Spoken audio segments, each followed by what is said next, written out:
Good morning, everybody. All right, hold on. Let me just move everybody out of the way real quick because, as we know, on Zoom, it's like 3,000 screens sometimes going on. But welcome, everybody. Good morning. I kind of want you to just take a moment, really get settled in. Whether you're at a home office, a kitchen table, in a break room, sitting in your car because this is the only quiet space you have right now. We see you and we're really glad that you're here today. Once again, my name is Dr. Dominique Finn. I hold a doctorate in social welfare. I'm a licensed master social worker. Selectively, I am in the scope of perinatal postpartum. I'm a doula also. I'm also a Black maternal mental health specialist, postpartum mental health educator, and I'm also the founder of Black.Births.Matter. It's really an organization dedicated to addressing racial disparities in birth outcomes and kind of advocating for birth equality for Black families and families of color.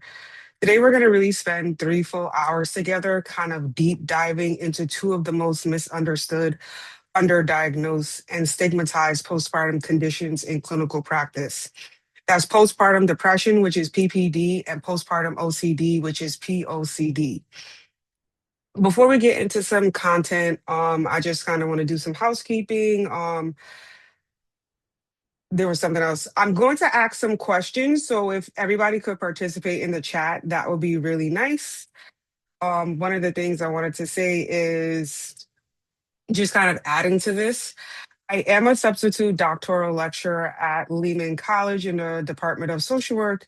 And also, I am also a adjunct at Yeshiva, where I'm also teaching MSW students. At Lehman, I teach in the BSW, and as of the fall, I will be teaching in the BSW and MSW program.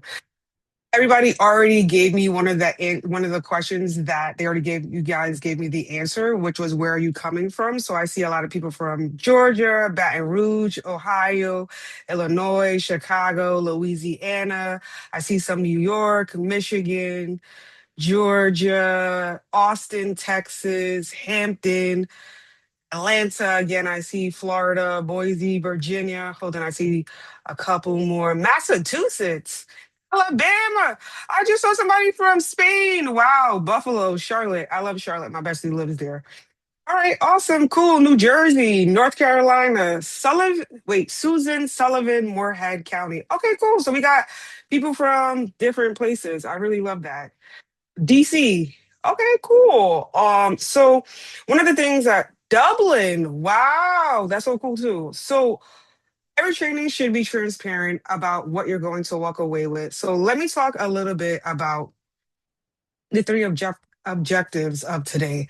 So objective number one is by the end of this training, you'll be able to differentiate the differences between postpartum depression and postpartum OCD. And that's using the DSM-5 TR criteria. You're also going to be able to see the common symptoms, presentations, and validated screening tools relevant to clinical practice. This is really foundational. And if we can't tell these disorders apart, if we cannot look at the client's presentation and say with clinical confidence, this looks more like depression versus this fits OCD, then we're really risking misdiagnosis, mistreatment, and real harm. And the evidence shows that misdiagnosis disproportionately affects marginalized clients. So this isn't just about clinical knowledge, it's really about a justice issue. Objective number two is you will implement culturally responsive and trauma-informed assessment strategies to accurately evaluate risk, intrusive thoughts, compulsions, mood disturbances, and safety concerns amongst postpartum clients. We're not just learning to administer screening skills. We're really learning how to create the kind of safety in clinical relationship where a postpartum person actually feels safe enough to tell us the truth about what is really happening to them. This is a much higher bar and a much more meaningful one. So, the last thing that we're going to be talking about is applying at least two evidence-based therapeutic interventions. So that's including CBT, exposure strategies, activation, and cognitive restructuring to effectively treat clients experiencing PPD or POCD. So this is really practical, hands-on, and by the time we close today, you should feel genuinely equipped to move forward in assessment. So one of the things that I just wanted to kind of do a quick poll of is which of these three objectives feel most challenging right now that I spoke about? Which ones feel the most challenging? Thank you. So some people said one, some people said two, some people said three. I see a lot of twos, assessing. Okay, perfect. So hopefully by the end, we'll get to a little bit more confident in these objectives. So before we get into the clinical criteria, somebody said, hold on before I continue. Wait, let me go back. As clients may have some overlap of symptom presentation, which is so true. That is one of the things that we often talk about in this space is that sometimes symptoms do overlap. And that's one of the things that I'll talk about in the presentation. But before we get into the clinical criteria and diagnostic framework, I really want us to sit with the why. When we understand the stakes, the content doesn't just become information, it becomes perfect from purpose. PPD and POCD are extremely common.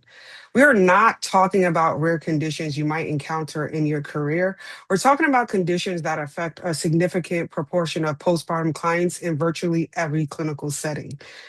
Studies estimate that PPD affects approximately 10 to 20% of postpartum individuals, and many experts believe this is an undercount due to underreporting, stigma, and systemic barriers to disclosure. Postpartum OCD is thought to affect approximately 3 to 5% of postpartum people. Again, likely more than we currently document. Despite how common these conditions are, they are diagnosed far less than they occur.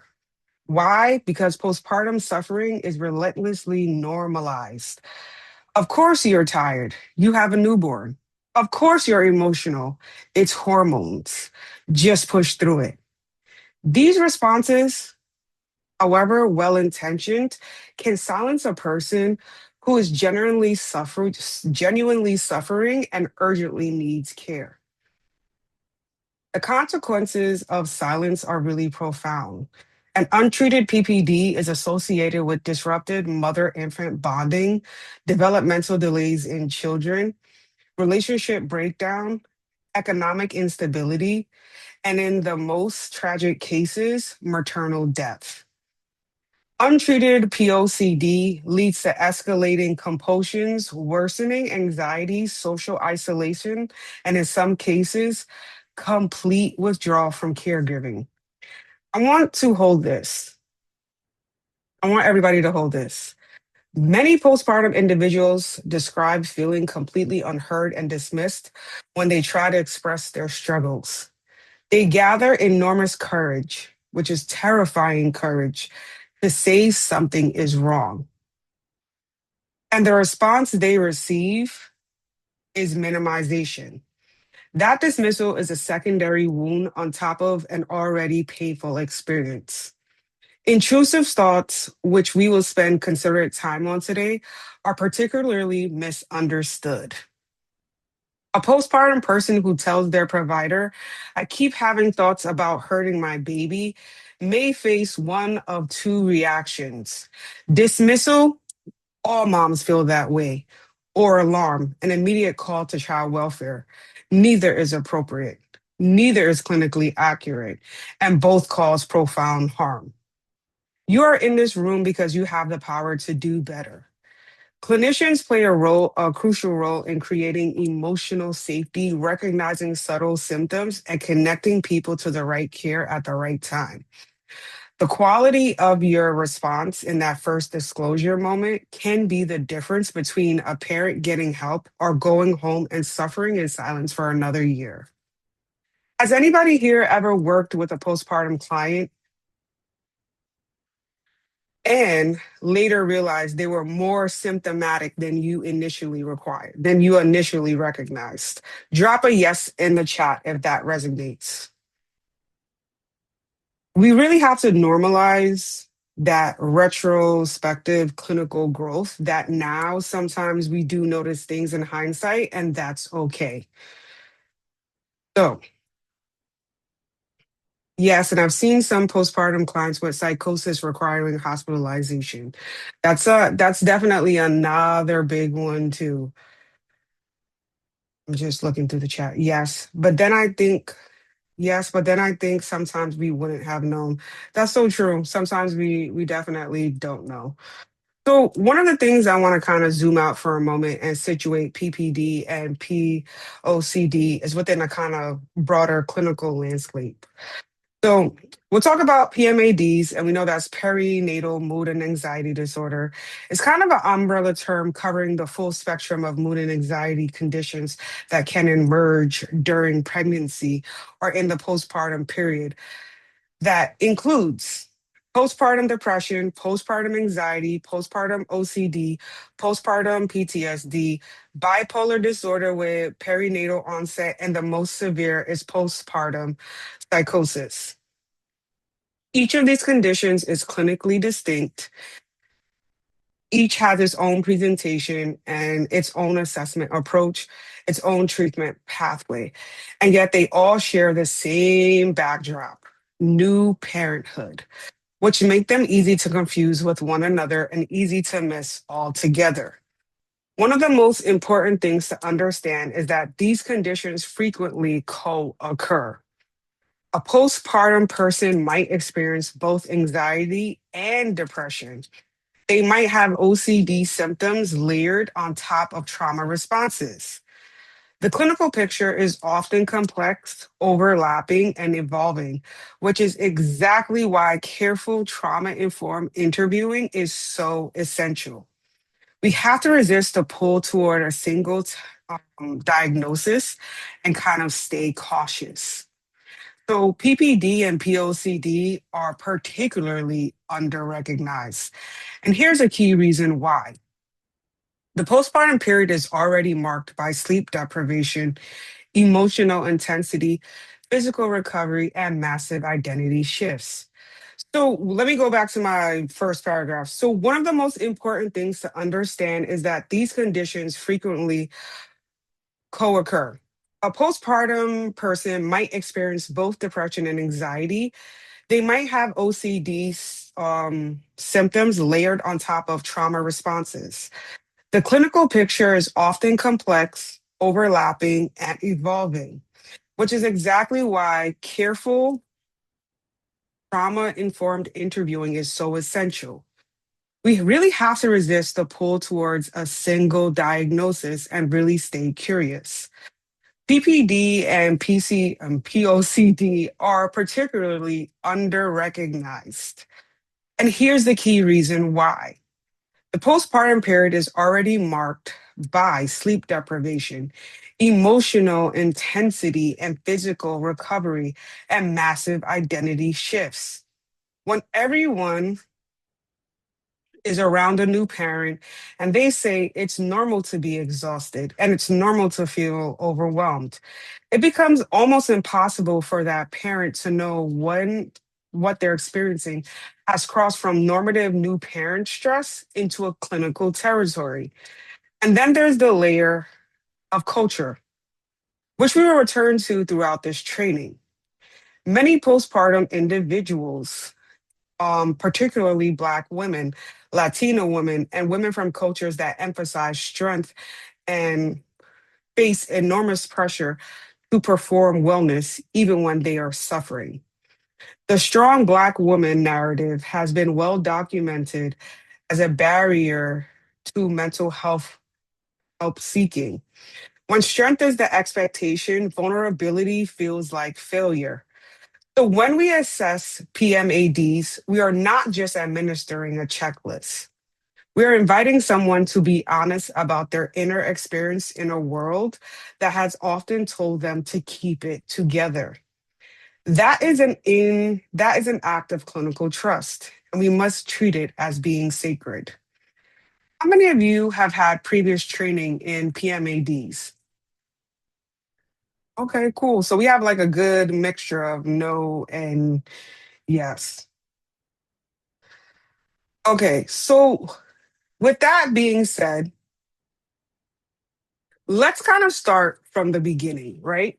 A distinction that comes up constantly in clinical practice and just kind of the general public. So PMADs are perinatal mood and anxiety disorders.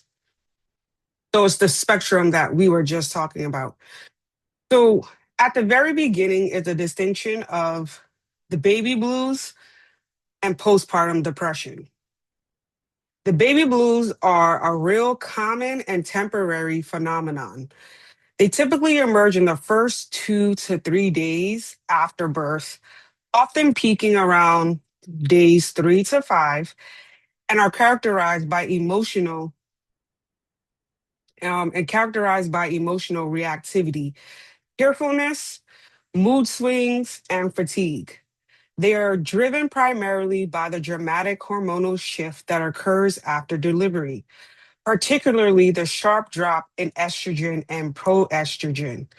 Crucially, the baby blues are self limiting. They resolve on their own within 2 weeks postpartum without any clinical intervention. So, postpartum depression is a completely different clinical entity. It's not an intensified or prolonged version of the baby blues. It is a distinct depressive disorder with its own diagnostic criteria. It has its own risk factors and its own treatment needs.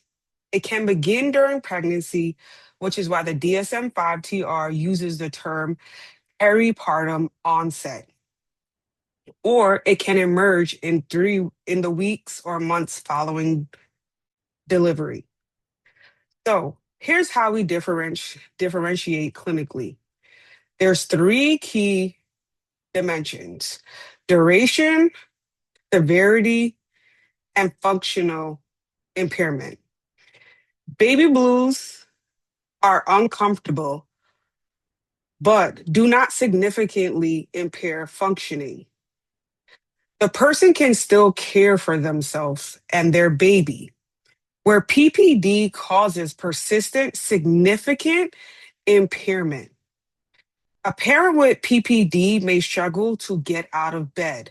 They may feel emotionally numb. So that means that they're unable to access joy, connection, or love for the baby they desperately wanted. They may be plagued with intrusive thoughts of failure, worthlessness, or hopelessness. Here is a critical clinical reality. Many clients minimize their symptoms because they believe that suffering is a part of motherhood. They compare themselves to other parents who appear to be managing. They think everyone else is handling this, so I must be weak. This minimization is one of the primary reasons that PPD goes undetected. Our job is to directly ask, gently, and without judgment. How do we ask is probably the question. We can try something like this. The first weeks with a new baby are really hard for a lot of people. Some people feel sad, numb, or overwhelmed in ways that feel bigger than just being tired. Has any of that been true for you? That kind of language normalizes without minimizing. It opens a door rather than interrogation. But continuing, you know how exactly technology, right? Cassie, technology, what can I do? What I was about to ask before the technology went down, have you ever had a client who called their PPD symptoms the baby blues or said that they thought it just wouldn't go away? Anybody, yes. Okay, can you tell me some of the symptoms that you've heard clients tell you? No, okay. Tearfulness. I love that. Worry. Crying a lot. Yes. Crying constantly. Feeling like a failure. Constantly crying. Feeling like, am I a mommy enough? That's a common one. Anxiety. Sleeping too much. Fatigue. Some suicidal thoughts. Yes. Worthlessness, tired, no energy, tearfulness, feeling not good enough. That is definitely all of these that you're telling me are great ones because they are so common. It is what it is. Things will not change. Persistent brain fog. That is also a good one. Paranoia, psychosis, hopelessness, frustration, and not letting anyone help. Yes. That is one of the key ones that I talk about too, is not letting anyone help. Feeling like they are not bonding with the new baby, feeling isolated and alone, chaos in their daily life. I love this. These are all great answers today. So let me kind of switch and kind of talk about what is the DSM 5 TR criteria for PPD. So PPD is really diagnosed under major depressive disorder with peripartum onset. That is the correct diagnosis. And to meet the criteria, a client must experience five or more symptoms during the same 2 week period, with at least one being either a depressed mood or a loss of interest or pleasure. The full criteria list is depressed mood most of the day, nearly every day, marked diminished interest or pleasure in almost all activities, significant weight changes or appetite disturbance, insomnia, hypersomnia, psychomotor agitation or retardation observable by others, fatigue or loss of energy, feelings of worthlessness, excessive guilt, fatigue or loss of energy, difficult thinking, concentrating or making decision, and reoccurring thoughts of death or suicidal ideation. So, did we know that all of the things that we just put in the chat were basically in the criteria of what I was talking about? Yes or no? Because it seems like they were definitely, yes, exactly. Yes, it was definitely the same things that we were just talking about. So, here's where the postpartum context becomes absolutely critical.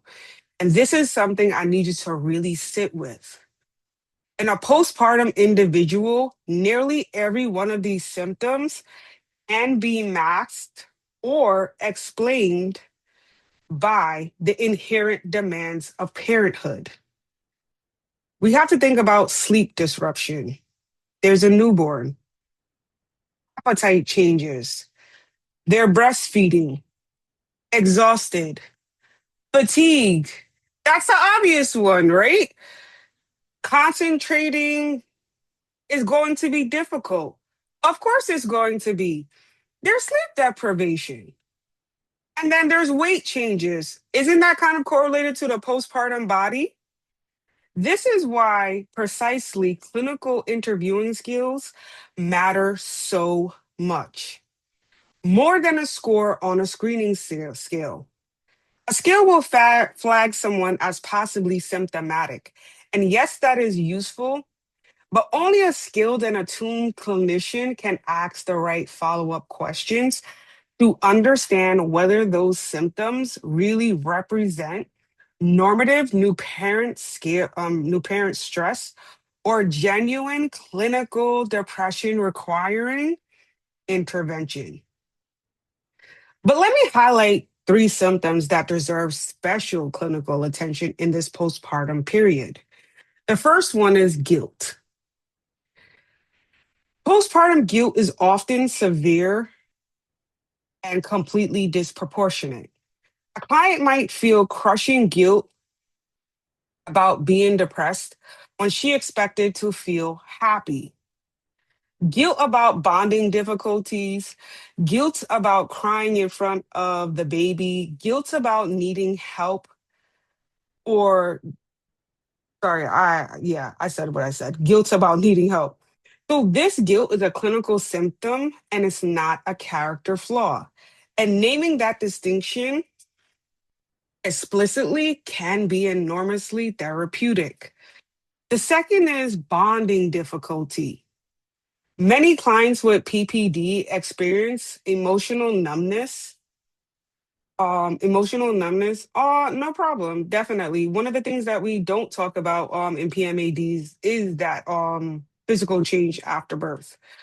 One of the things also is that it's difficulty bonding, and many clients with PPD experience emotional numbness or disconnection from their infant. They describe looking at their baby and feeling nothing when they expected overwhelming love. This is terrifying and carries enormous shame. And it increases the risk of delayed bonding and long term relational difficulties if we leave it unaddressed. Our job is to normalize it clinically while also treating it urgently. Lastly, I want to call attention to identity disruption. The DSM 5 TR doesn't have a checkbox for this, but this is one of the most significant features of PPD in clinical practice.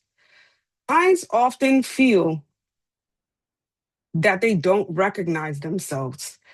They're really grieving their pre baby life when feeling guilty for that grief. They feel like they've lost themselves. And this suffering is real. It's clinically meaningful and it's ours to address. Which of these symptoms do you feel most prepared to assess? Which feels trickiest to identify in a postpartum client? So tell me in the chat, which ones do you feel that you could access? Which ones are the trickiest? Sleep. Yes, sleep deprivation is usually sleep disruption. That's the common one that I always hear about. Guilt, it could be the trickiest. Loss of identity, sleep and guilt. I see sleep is the common pattern. Identity can also be tricky, yes. Tricky for me is bonding and loss of sleep. Hold on, let me go back up real quick. I think that treating the guilt would be easiest for me. Loss of identity is more complicated. Sleep, I see a lot of sleep, bonding, fatigue. It would be all tricky for me because it all sounds like the signs of being a new mother. So true. I think it can be tricky given the shame behind it. Yes. I think bonding would be most difficult. Depression and anxiety, confidence. Separating that with PPD is a bit tricky. I don't know if I should just assume it's PPD if they just had a baby versus someone with no baby. So true. The fatigue. Somebody said, honestly, all of it for me. That's very real. I love that. Okay. The guilt and the bonding and the sleep are the three top ones to kind of honestly. I think sleep and then honestly how well they are handling it. If it seems to be their super mom handling it all on their own. Savannah, I would have to agree with you on that. If they are looking like super mom, that is one of the most red flags to me. If you're handling this a little bit too easy, that doesn't sound well to me because maybe internally you're trying to ask for help but you don't know how to ask for help. So definitely I agree with that. So let me introduce you to one of my clients, Kelly. Kelly is a 29-year-old Black mother. She's hold on, so let me hold on. If they already have MDD, how do you differentiate that something additional is going on? That's a good question, Alyssa. So one of my things that I try to look at is I kind of think about them in isolation. So I would want to think what is going on in terms of with her and the baby. If with them and the baby, sorry, with them and the baby. So I want to see how the functioning is around the baby. Has it drastically changed? Has it not changed? what is going on, what is the sleeping patterns, what's the eating patterns. We know that sleep deprivation is something that's going to happen automatically with the baby. So is has there been an even more shift of the sleeping patterns? Also in having the conversation. We don't have to like sugarcoat things. We can ask, are you how are you doing when it comes to the baby? Are you having some difficulty? What does the difficulty look like? I feel like if we have good rapport with our clients, we should be able to have these conversations. I personally don't only rely on scales because, like I said before, I feel like a scale is just a snapshot. I feel like the real conversation is what's going to give me the information that I need. I hope I answered your question, Alyssa. I didn't see you write anything. Okay. I just wanted to make sure. Before I actually continue, does anybody have any questions? I'm going to take a little moment, take some questions, and then I'll continue for a little bit. Okay. I'm going to take a quick sip if nobody has any questions, and then I'll continue. If you have a question, feel free to ask it now.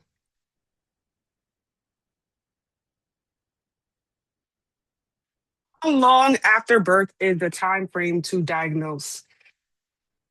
So, one thing I will say is you have to wait at least, they say the baby blues is up until 2 weeks. So, it has to be after 2 weeks to diagnose. So, it can't be it has to be at least 2 weeks. Any special considerations for mothers who are in a domestic abuse situation? Jenny, if you can give me a little bit more context on that. I'm just, while I'm waiting for you to write, I'm just going to skip to the next one. I'm going to come back to you. I work with court ordered clients. Wait, hold on, let me go back. I work with court ordered clients with substance use, so it can be difficult to judge the impacts of substance use or postpartum. No, that makes sense. Is there a difference in occurrence with the first birth versus subsequent births? That's a good question because, as we know, every birth is different. I've had clients where the first baby, they were good. The second baby, they were good. The third baby, that's when the PPD started. Or it could be that they were experiencing this and didn't have any language to it. So it can be both. It really is just a case by case. Um, if a history of if a woman has existing diagnosis of BH disorder, such as bipolar disorder, and has a history of PPD after baby is born, is it accurate to say that she has PPD, or is it an exacerbation of her existing PPD symptoms? Let me read that again because that was a mouthful. If a woman has an existing diagnosis of BH disorder, such as bipolar disorder, and has symptoms of PPD after baby is born, is it accurate to say that she has PPD? I would say yes. It could be exacerbation of her symptoms, but I would need a little bit more context also because what are the symptoms that are coming out? If that makes sense, I would have to like know just a little bit more context. But I would say yes. Is anyone struggling with the sound? There seems to be an echo on my end. Okay. This is an interesting. Okay. The Deemer a part of baby blues or a normal reaction to, hold on, my mouse just went up. Is Deemer a part of the baby blues, PPD, or a normal reaction to milk ejection? I think it's a normal reaction. I had PPD with my fifth child, not the first or the fourth, the sixth. Oh, Lori, thank you for sharing that with us. And that's why I was saying it's a case by case. Sometimes it just depends on the person. Okay. Do you have any written psychoeducational material that are patient friendly to help educate parents on PPD or the hormonal changes that occur postpartum. Okay, one of the websites that one of the organizations that I'm also a part of is called Postpartum Support International. Postpartum Support International. One, any support group that you can think of, Postpartum Support International most likely has one. There's ones for people of color, ones for, yeah, PSI, exactly, Rose, PSI. They have so many great groups. I'm actually presenting for them in June. That's coming in a few weeks at their conference. So they have great resources, and they also have on their website so many good handouts. You can get them in English, you can get them in Spanish, you can get them in French, you can get them in just about any language that you can think of. Thank you, Bonnie. They are really, really, really good. And that, yeah, Sandra, I do too. Like all of my clients, I'm always like, please go to the PSI support groups. They are so amazing. And most of the moms or birthing people, they all tell me that they actually really like the support groups. I won't lie though, one of my clients, she likes to go because she hears like the tea, as she says. She's also in her younger years, and she's like, Dominique, I'm going there for the tea because I want to know what happened last week. So I got to get the rest of the story. But I'm like, listen, you're going. That's all that matters to me. Okay. But yes, they are really, really, really good. So yeah, I would definitely encourage the PSI material, and it's really good, and it's just really downloadable. I yeah, I go to a lot of their stuff. Any other questions? And then I'll move on. If I'll take a couple more, it's not a problem. I actually really love answering questions. There was one other person that oh, I didn't see this. What's the max length of time that depression can be related to postpartum? Like kiddo is 3 now. It is possible it can be undiagnosed and turn into something else like bipolar, OCD, etc. So one of my new research studies that I'm about to or trying to do a study I'm going to submit for is exactly what you're talking about, Molly. I'm trying, well, not Molly, sorry. I just lost, sorry, Megan. I apologize. One of the things that I'm trying to figure out, because they're saying that postpartum is technically supposed to be 12 months, but in a lot of the training and research that I've been doing, I'm seeing that people up to after 5 years are having some of these symptoms. So they technically say 1 to 2 years, but I don't feel like that is appropriate. I think postpartum can be up to 5 years, but that's just in the research that I've seen. But that is not like statistically proven yet. But hopefully I could prove that in the next couple of years. That would be my goal. But it is definitely for me up to 5 years, but they say to statistically speaking, 1 to 2 years. No problem. Yeah, it's actually a conversation that me and my colleagues battle. We battle out, but that's okay. I'm okay with that. I'm okay with that. It's a jovial battle. Exactly why I'm grateful for this training. I have a client with an approaching 3-year-old, her only child, and exhibiting everything I have read so far. Yeah, I don't feel like it's 1 or 2 years.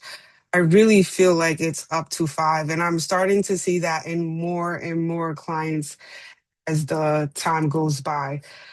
Okay, we're going to take a break in a little bit, but let me just get through this one case study, and then I'm going to take a break because this is usually the time that I would have to use the bathroom anyway. So let me introduce Kelly. So Kelly is a 29-year-old Black mother, 3 months postpartum with her first child. She's in your office or on a telehealth screen because her OB suggested she speak to someone. He wasn't sure that she really needed to, right? Here's what you observe. Ellie is well dressed and articulate. She smiles when she talks about her baby, but as the session continues, you notice the smile doesn't quite reach her eyes. Her answers are short. She qualifies everything. I'm fine, just tired. I love my baby. I'm not complaining. But you get the feeling she is managing the session rather than being in it. When you gently probe, she begins to open. She's been feeling irritable, snapping at her partner over small things, and then flooding with guilt. She feels emotionally numb, but there's like a glass between her and everything she cares about. She says she loves her baby, but sometimes she holds her daughter and just feels nothing. And then she cries because that is not what she expected motherhood to feel like. Sleep is fragmented even when the baby sleeps because her mind won't slow down. She lies awake replaying her mistakes, the things she didn't do, the way she might be feeling. Her partner says she seems checked out. She wonders whether she is. Kelly hasn't told anyone how she's feeling. Not her mother, not her friends, not her OB, because she believes deeply personally and historically that as a Black woman and as a new mother, she's supposed to be strong. Asking for help seems like weakness, but being depressed feels like failure. And underneath all of it is deeper, quieter fear. What if someone thinks I'm unfit? What if they take my baby? This fear of child welfare involvement is often one of the most powerful barriers to disclose among Black and Brown mothers. And I want to be very clear, it's not irrational.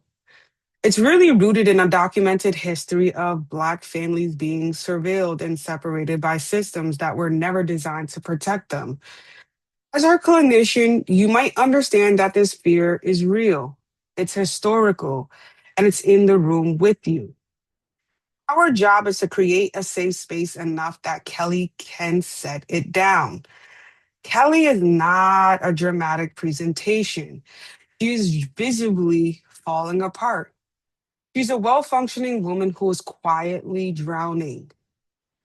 The classical skill of recognizing the quiet drowning, that is what this training is building for you. What clinical signals in Kelly's presentation stand out to you? What would you want to assess more deeply? Drop your thoughts in the chat.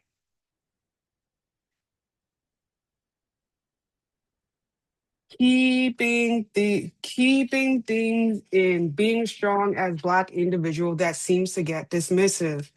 I would listen and be non-judgmental and state that this is a non-judgmental space. Support system, support. Mother's childhood. I love that. This the support systems, family history. Does she feel supported at home? The guilt, the replaying of mistakes.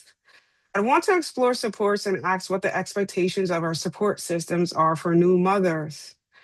Culture, feeling like she has to be strong. Support, guilt. What is her support system like? Support system, specifically support she feels she can truly open up to. Stigma, I like that one too, around talking to a social worker is a biggie. Many women might fear opening up to a social worker out of belief that all social workers do is call CPS. Expectations of your family, what cultural factors are affecting it. Black superwoman syndrome. Wow. Was she supported as a child? Support and how she was feeling prior to the pregnancy or the history of depression, internal messages, identity. What's her definition of being strong and expectations? How does she ask for help in other areas of life and her experience with her own mother? Would reflect back what I hear and see and assess her response to that reflection. I love all of these answers today. These are so good. Normalize her experience. Religious messages related to motherhood. Try to understand the person. Definitely, these are all such great answers. Offer understanding. Elaborate on thoughts of feelings without judgment. Religion. One of the things I kind of want to talk about briefly is kind of the background of how some people of color kind of like we talk about how this is really rooted in the system, and it really goes back to slavery times with the gynecologist J. Marion Sims. So J. Marion Sims is like basically what they used to call the godfather of gynecology. He's no longer at this moment. They actually took down his statue because people petitioned for it to be taken down.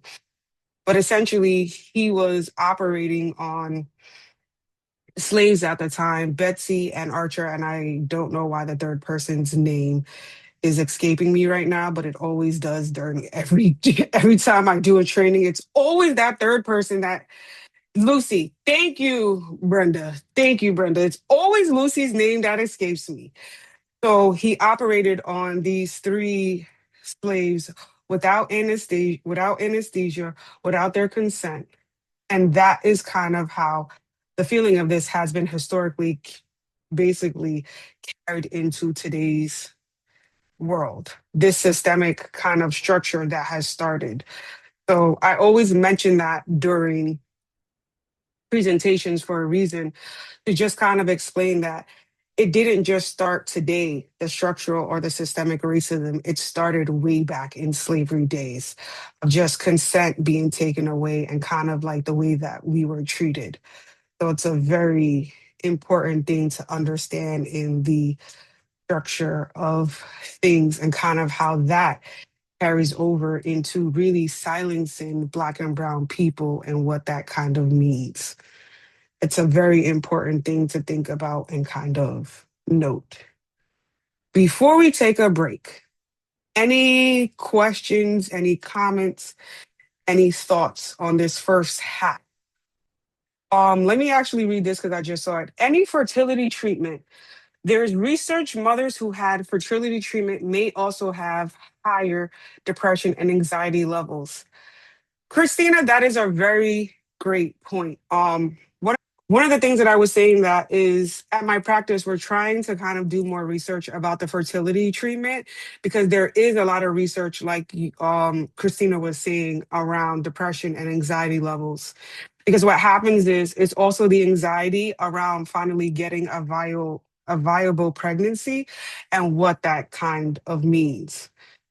The other one that also I was going to mention that we didn't say in the list for the case study is this a rainbow baby? Because that can also exactly history of miscarriages. That is also definitely an important part that we want to act because this can also be playing into that.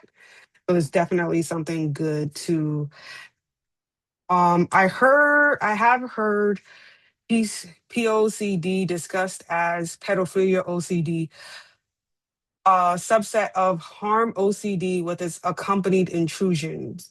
I could never say that word. How is this differentiated from postpartum OCD in clinical discussions if they have the same acronym? I'm not going to be, I'm not going to lie, I have not heard of this pedophilia OCD, but during the break, I'm going to look this up just to see what the differences is, and I'll give you an answer when we come back.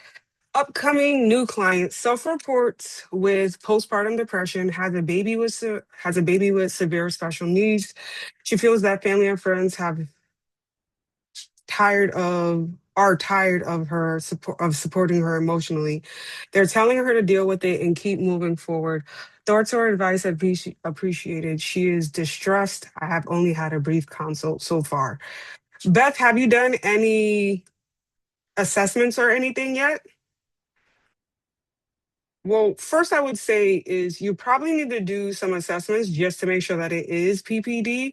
The other thing that I would also recommend is PSI has a lot of good group support groups around that so that she doesn't have to also feel like she only needs to rely on friends and family. They have a no worries, Beth. So one of the things I was going to say is they also have a specific group for that. So I would also think about that. Thank you, Amy. Exactly. They have a group for parents of children with disabilities, and I feel like that would be a good support system for her to have like people to connect with and kind of rely on. One of the things I was also going to say is, oh my goodness, I'm so sorry, Nicole. I'm about to do it right now, which I'm okay with doing because we still have a good amount of time in the I had to actually run upstairs because my sister asked me to do something. She was like, "Wait, you got a quick break. I need you to do something." Okay, I'm gonna do it literally right now. We said postpartum OCD. Whenever I don't know something, that's what I do. I Google POCD first. Pedophilia OCD. Pedophilia OCD is, like somebody said, the subtype of OCD, not a form of pedophilia. POCD involves unwanted, distressing thoughts about children that contradict a person's values, whereas pedophilia involves a genuine, egocentric, aligned with desires, sexual attraction to children. Pedophilia OCD is defined by extreme horror, shame, and anxiety regarding intrusive thoughts, leading sufferers to avoid children or situations involving them. People with POCD are generally the least likely to harm a child because they are repulsed by their own thoughts and would never want to act on it. It's recognized in the DSM 5 TR as a sexual disorder, often characterized by intense sexual urges or behavior involving, prepubescent children. Those with the disorder do not experience the same level of distress, shame, or desire to stop these thoughts. That is a drastic difference. One sounds like it is the ability to not act on it versus the ones that they have these intrusive thoughts about I could never say that word, children, basically. So it is definitely a little different. But that's kind of cool because we're actually going to segue into understanding postpartum OCD. So that's kind of good. Is the acronym for postpartum is PPD? Why isn't the acronym PPOCD for postpartum OCD? I am not sure about that one, honestly. That would make sense, PPOCD, but I've always just heard it as POCD. But it would make sense. If I could submit to the DSM people, I would definitely tell them, let's make it PPOCD. But I hope that I could get there one day, that they would listen. No problem, Nicole. So let me kind of now turn to postpartum OCD. And I kind of want to spend real unhurried time here because this is where clinical confusion and clinical harm most often occurs. In my experience, this subtype pedophilia OCD can absolutely happen for new parents too. I feel I see this a lot with exposure to abuse and high control religions. It's an interesting area to work with. Thank you, Caitlin, for that. Definitely. All right, I gotta do some more research on that. That's not my scope of area, but definitely I would definitely do more research to see that. So postpartum OCD often involves intrusive, unwanted thoughts or images. These are not daydreamers. They are not wishes. They are not desires.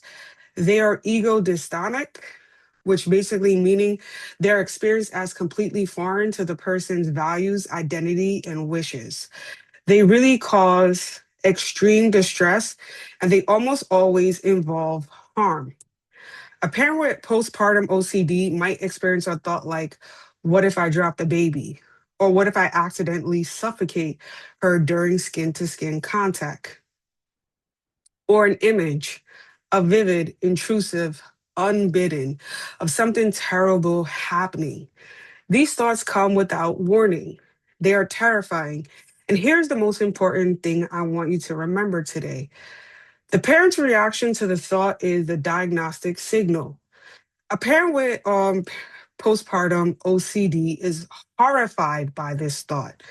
They recall, they feel sick, they are in agony precisely because they love their child so deeply that the mere mental image of harm is unbearable. This horror, this ego dystonic quality is what separates postpartum OCD from psychosis. And we will discuss that distinction in depth shortly. But let's talk about the compulsions, because intrusive thoughts almost never exist without behavior responses. In postpartum OCD, compulsions are the behavior or mental acts a person engages in to temporarily reduce the distress caused by the obsessive thought.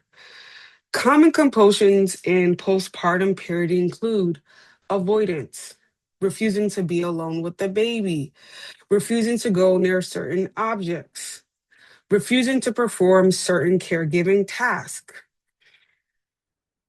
checking repeatedly that the baby is breathing and that the stove is off and that the windows are locked, reassurance seeking, asking partners or family, I would never actually do that, right? You know, I never hurt the baby, right? And the mental reviewing, mentally replaying the intrusive thought over and over, trying to prove themselves that they are safe. Here's the painful clinical irony: compulsions provide temporary relief, but make the obsessive cycle significantly worse over time. Every time a person engages in a compulsion, they reinforce their brain's message that the intrusive thought is genuinely dangerous, which makes it stickier, more frequent, and more distressing. This is why exposure and response prevention, which we'll cover in depth later, is so powerful. It directly targets and breaks this cycle. And why do clients with POCD stay silent? Because they're terrified that disclosure means losing their child. They are terrified that telling someone will make that thought real. And underneath everything, they are terrified that having the thought at all confirms something irredeemably wrong with them. Our response to their first disclosure can either confirm that fear or dismantle it. I kind of want to pause here and say, I want every clinician here to kind of think. Client disclosing intrusive thoughts is showing you enormous trust and intact insight. That disclosure is clinically significant, and your response in the moment matters almost anything more and anything else that we will do. So let me go over, okay, let me kind of go over the DSM-5 TR criteria for this. So the DSM-5 TR defines OCD by two core features. So obsessions, we know that reoccurrent, persistent thoughts, urges, or images that are experienced as intrusive and unwanted, and that cause the marked anxiety or distress. The person attempts to ignore, suppress, or neutralize these thoughts. The key word is unwanted. The thoughts are not pleasurable. They are often not desired. They cause suffering. Then we have compulsions. Repetitive behaviors or mental acts that a person feels driven to perform in response to the obsession or according to rigid rules. Compulsions are aimed at reducing distress or preventing a feared event, but they are not realistically connected to that prevention, or they are excessively in their frequency or intensity. To meet full diagnostic criteria, the obsessions and compulsions, must be time consuming, more than 1 hour per day, or cause clinically significant distress or functional impairment. In postpartum clients, that threshold is often met quietly because the dysfunction is disguised as protective parenting. In the postpartum population, obsessions most commonly center around infant harm, thoughts of accidentally or deliberately hurting the baby, contaminations, fear of exposing the baby to illness or germs, and catastrophic outcomes. So, images of accidents, SIDS. Does everybody know what SIDS is? Sudden infant death syndrome, just for people who don't. Or terrible things happening despite every precaution. Postpartum compulsions include avoidance behaviors, checking rituals, reassurance seeking, mental reviewing, counting or repeating, and excessive cleaning or sterilization. Some clients develop what I call elaborate avoidance maps.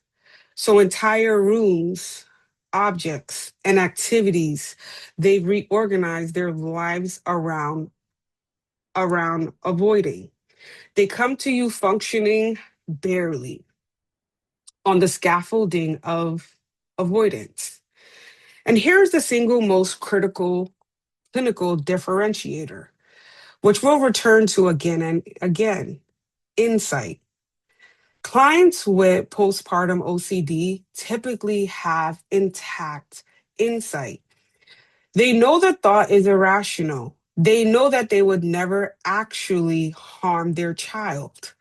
They can say, I know this makes no sense, but that insight is your signal. It points towards OCD and not psychosis. So, somebody asked before I asked my question, do these thoughts have to be centered around the mother, or can it be thoughts are centered on others harming the baby? Yes, it could be both. Um, can you think of compulsive, that's okay. Can you think of compulsive behaviors a postpartum client might present with that could easily be normalized or even praised as good parenting? Can we drop some examples in the chat? Checking, yes. Checking if the baby is breathing throughout the night is one of the most common ones. Cleanliness, yes. Making sure the diaper is changed, yes. Any other ones? Doing it multiple times, yes.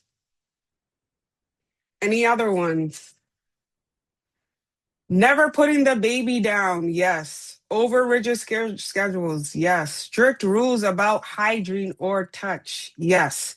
Fear of strangulation, yes. Calling the doctor a lot, yes. Can body can body obsession be one? Yes. Not allowing, wait, started going a little too fast for me.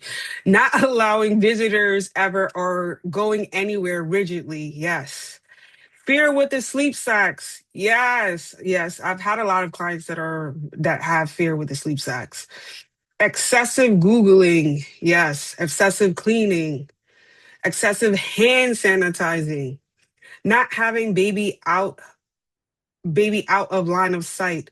Can overfeeding be one? Yes. Remaining on one floor due to the fear of dropping the baby down the stairs. Yes. Okay. Awesome. Everybody basically named all the ones that I was going to say, so I could kind of jump over that. Never bringing the baby out in public. Yes. Okay. So let me talk a little bit about another case study. So let me introduce you to Maria. So Maria is a 33-year-old Latina mother, two most postpartum with her first child. Actually, before I read this, somebody just said something in chat. How has COVID changed what you see with this diagnosis? That is a good question. I think in the time during COVID, postpartum was something that people didn't have language for. There was a lot. Hold on, my internet connection just got on. Okay. Can everybody hear me? Okay, I'm just making sure because I just saw it said internet connection unstable. So one of the things I noticed that during COVID, because of the isolations, a lot changed for new parents. My sister personally had two babies during COVID, and it was a really hard time. Um, One of the things I will say, just in what I've noticed about her and about a gazillion, I don't know why all my friends got together and conspired together, but don't tell them I said that. They all had babies at the same time during COVID. So it was about six of them. And one thing I noticed that a lot of them did not know what postpartum depression actually was. And that during the time of COVID specifically, they weren't really screening for that. It was more so like, okay, you had the baby. Okay, no problem. Are you okay? Is the baby okay? All right. That's it. They were just trying to like really pump people in and pump people out. So I feel like at that time, they weren't really having a conversation about postpartum depression. So I feel like it's more so now more of a conversation. And I feel like also part of it is culturally speaking that you have to be strong, or like if you're feeling like this, a lot of the normalized cultural norms that we see. So I do feel like during COVID it was a big thing, but people just didn't know that it was a big thing because we were like stuck in our houses. So I feel like parenting really did, as Gomez said, parenting changed a lot after COVID for new parents. It was definitely, and I'm also trying to do more research about that, of what the shift of parenting has been since COVID and now like after coming out of COVID. Yes, these diagnoses can apply to non-birthing people as well. I found OCD tendencies increase with lots I was familiar with. Two families I know, they do not want anyone near their babies, but after 4 to 6 months. So some of also the things that can be obtruse, OCD related, we also have to talk about culture. In my culture, we don't take the baby out until they get their first set of shots. And it's not that it's like OCD related, it's more so related to like germs. So I would say personally, you would have to take like also culture into that. And then is this the first baby, the second baby, the third baby? Also, that plays a role in this too. Because I will say sometimes the first baby, your mentality for the first baby may be different for the second baby. So all of that also plays into the knowledge of like that too. That is around the third time they get their second or the third round of shots. I wonder if that's why. Yes, Savannah. And it has been a cultural shock for families. In my culture, that has never been an issue. I know one family that she hasn't been to church in a while because she doesn't want anywhere near the baby. She makes her family wear masks. Husband states that the baby is premature, but that's a valid concern. You don't want the baby to get sick, so I can understand that as well. Any other questions before I go back to the case study? Okay, I'm gonna give it a minute and then I'll continue. Okay, so wait, yes, many cultures in mind, we keep the babies home for about 3 months and we only have close family. Yeah, the same thing what my family does. And that cultural consideration is very important. I definitely agree, Nicole Renee. So let me introduce you to Maria. So Maria is the 33-year-old Latina mother, 2 months postpartum with her first child. Her husband is the one who's encouraging her to come in. You notice she seems anxious and has been spending all her time in the living room rather than the kitchen, which used to be her favorite room in the house. Maria is warm, articulate, and clearly devoted to her baby. She nurses on demand, tracks feedings meticulously, and by every external appearance, she is engaged, attentive, and a loving mother. But she's terrified to tell you the truth. 2 weeks postpartum, while preparing dinner, an image flashed through her mind, vivid, involuntary, and horrifying. An image of her accidentally stabbing the baby with a kitchen knife. She's dropped the knife immediately. She started crying. She left the kitchen and has not cooked in it since. Her husband handles all of the meals now.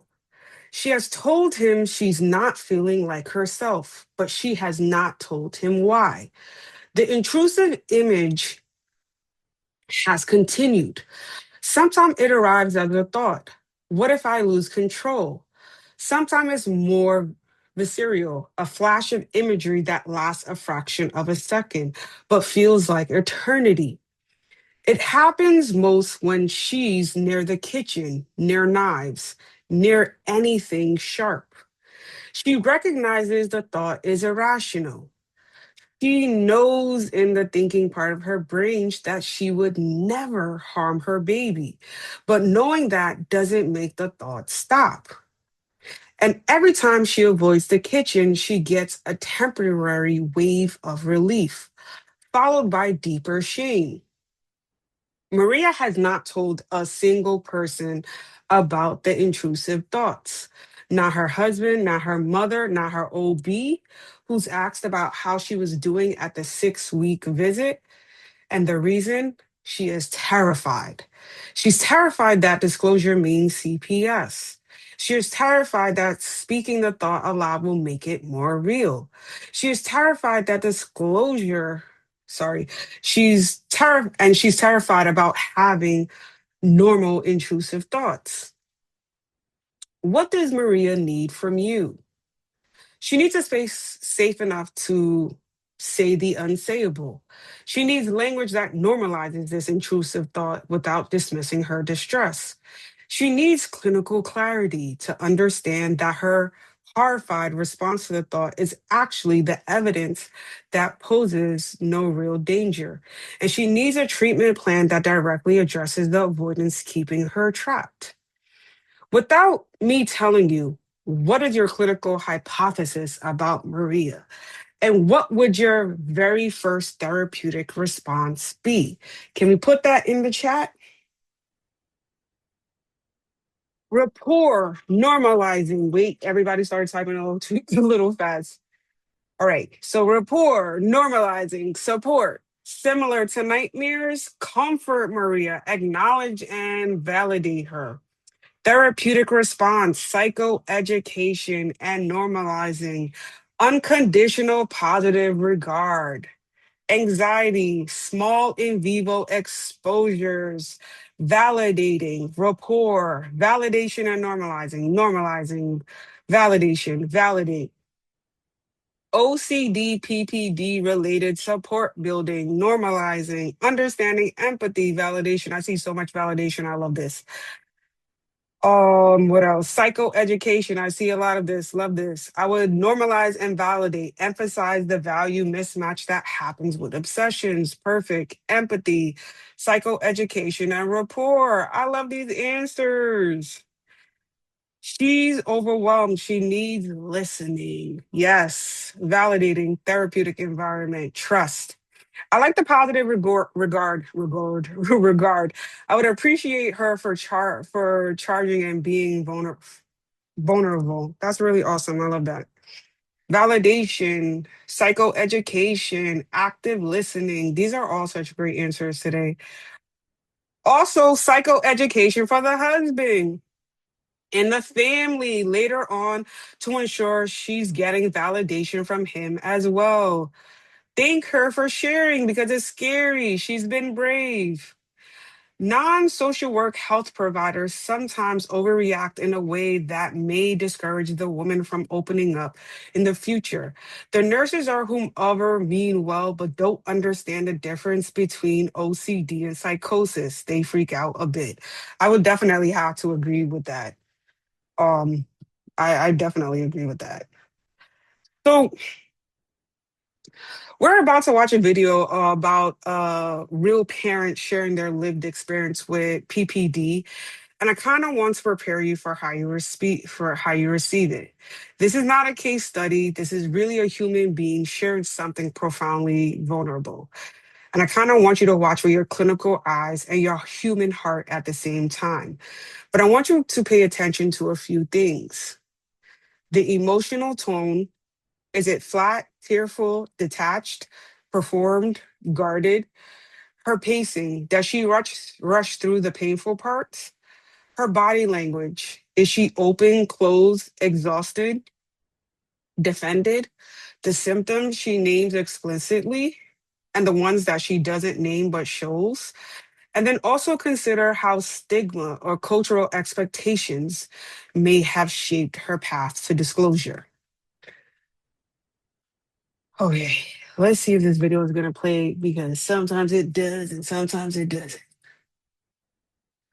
Alone isn't the only way Can everybody forward hear? with postpartum depression, even when the odds feel stacked against you. My name is Shawnette. I'm from Manhattan, New York. My postpartum depression was something that I didn't really know much about or have had any experience working around. I was looking to conceive after getting married in 2019, but it was like I was getting a lot of roadblocks.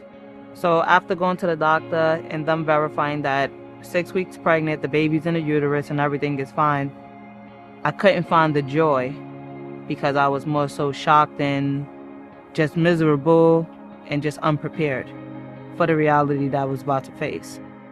Because I'm in a long distance relationship, my partner is not physically in the United States with me. I'm physically doing everything by myself on top of working more than what I'm supposed to keep a roof over my head. So there was a lot of loneliness. There was a lot of just uncertainty. When I went home, it was just me, my two oldest, and then the baby. I couldn't really do much with her because with the C-section, I was in pain. So my two oldest helped me as much as they can, but it was just a detachment. Like, she'll look at me and I would just look at her with regret. Like, I don't know if you should really be here. Maybe I should have thought twice. This is not something I'm ready for.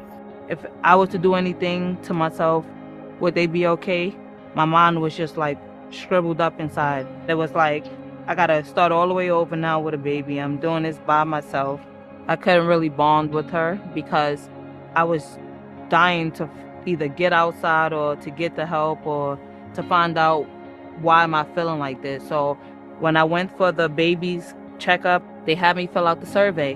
When they said, do you feel like you want to harm yourself? I said yes. And their counselor has stepped in and tried to give me some resources which were not helpful. Because of COVID, I couldn't go in person. And the virtual ones were so backed up by months that if I wouldn't have had the employment assistance, I don't think I would be here today. I had to call my manager and let them know, like, this is what I'm going through. Is there anything that you can do for me? I understand I can't physically come back to work, but I need the help. So they had connected me to Resources for Living. I was told to download an app, and like every other day, the same person consistently checked in with me and just pretty much helped me on a day-to-day basis. The counselor and the therapist actually was not even only there for me, but they were there for the children as well, because with them even helping me change diaper, make bottles, it's like, do y'all want to talk about anything? Is there anything bothering y'all? So it helped the relationship with the children, and it helped me personally to know, like, this person came into our lives and they still continue to interact with us to just make sure if anything is getting blurry, we're here. The more that I interact with people, and get an understanding of what they went through. It kind of helped me know that I might have went through the worst, but the days are getting better. But I just have to take it one step at a time instead of trying to overwhelm myself with more than what I can handle. When you're a parent, you forget about yourself because you want to make your kids happy, your partner happy, but you just don't worry about your own self, which is what I find myself doing all the time. So I think I have to really figure out who I am and figure out what makes me happy. But I don't think I'm ever going to stop fighting for a better day. Every day I wake up looking to learn something that can help me continue my journey, because I'm not a person that know everything, and I'm always willing to learn. That's my goal. Talking can lead to healing. Call or text the National. Okay. So Alone is. let's hear from everybody. What did you observe? What were some of the symptoms that she was talking about? And this is one of my favorite videos that I show. I just feel like it is very powerful and kind of, resonates a lot. It was like just her determination and, you know, I really, really, really appreciate her. The flat affect, definitely. The isolation, the loneliness, the hopelessness. Yes. The mood, incongruent affect at certain points. Yes. Open to help, the detachment, the SI, the guilt, the lack of connection with the baby, the flat affect. Are we able to share this video with our clients? Sure, why not? I have disconnected underlying strength, disconnect from support, hopelessness, not homelessness, sorry, and guilt, identity issues. I see. I'm so grateful for increases in mental health screening at medical offices. I noticed the SI, unspoken suicidal ideations, regret, the long distance support, the questioning her original want of the baby, wondering if she was wrong, the thought of would they be okay without me. These are all such great answers, honesty about how she felt.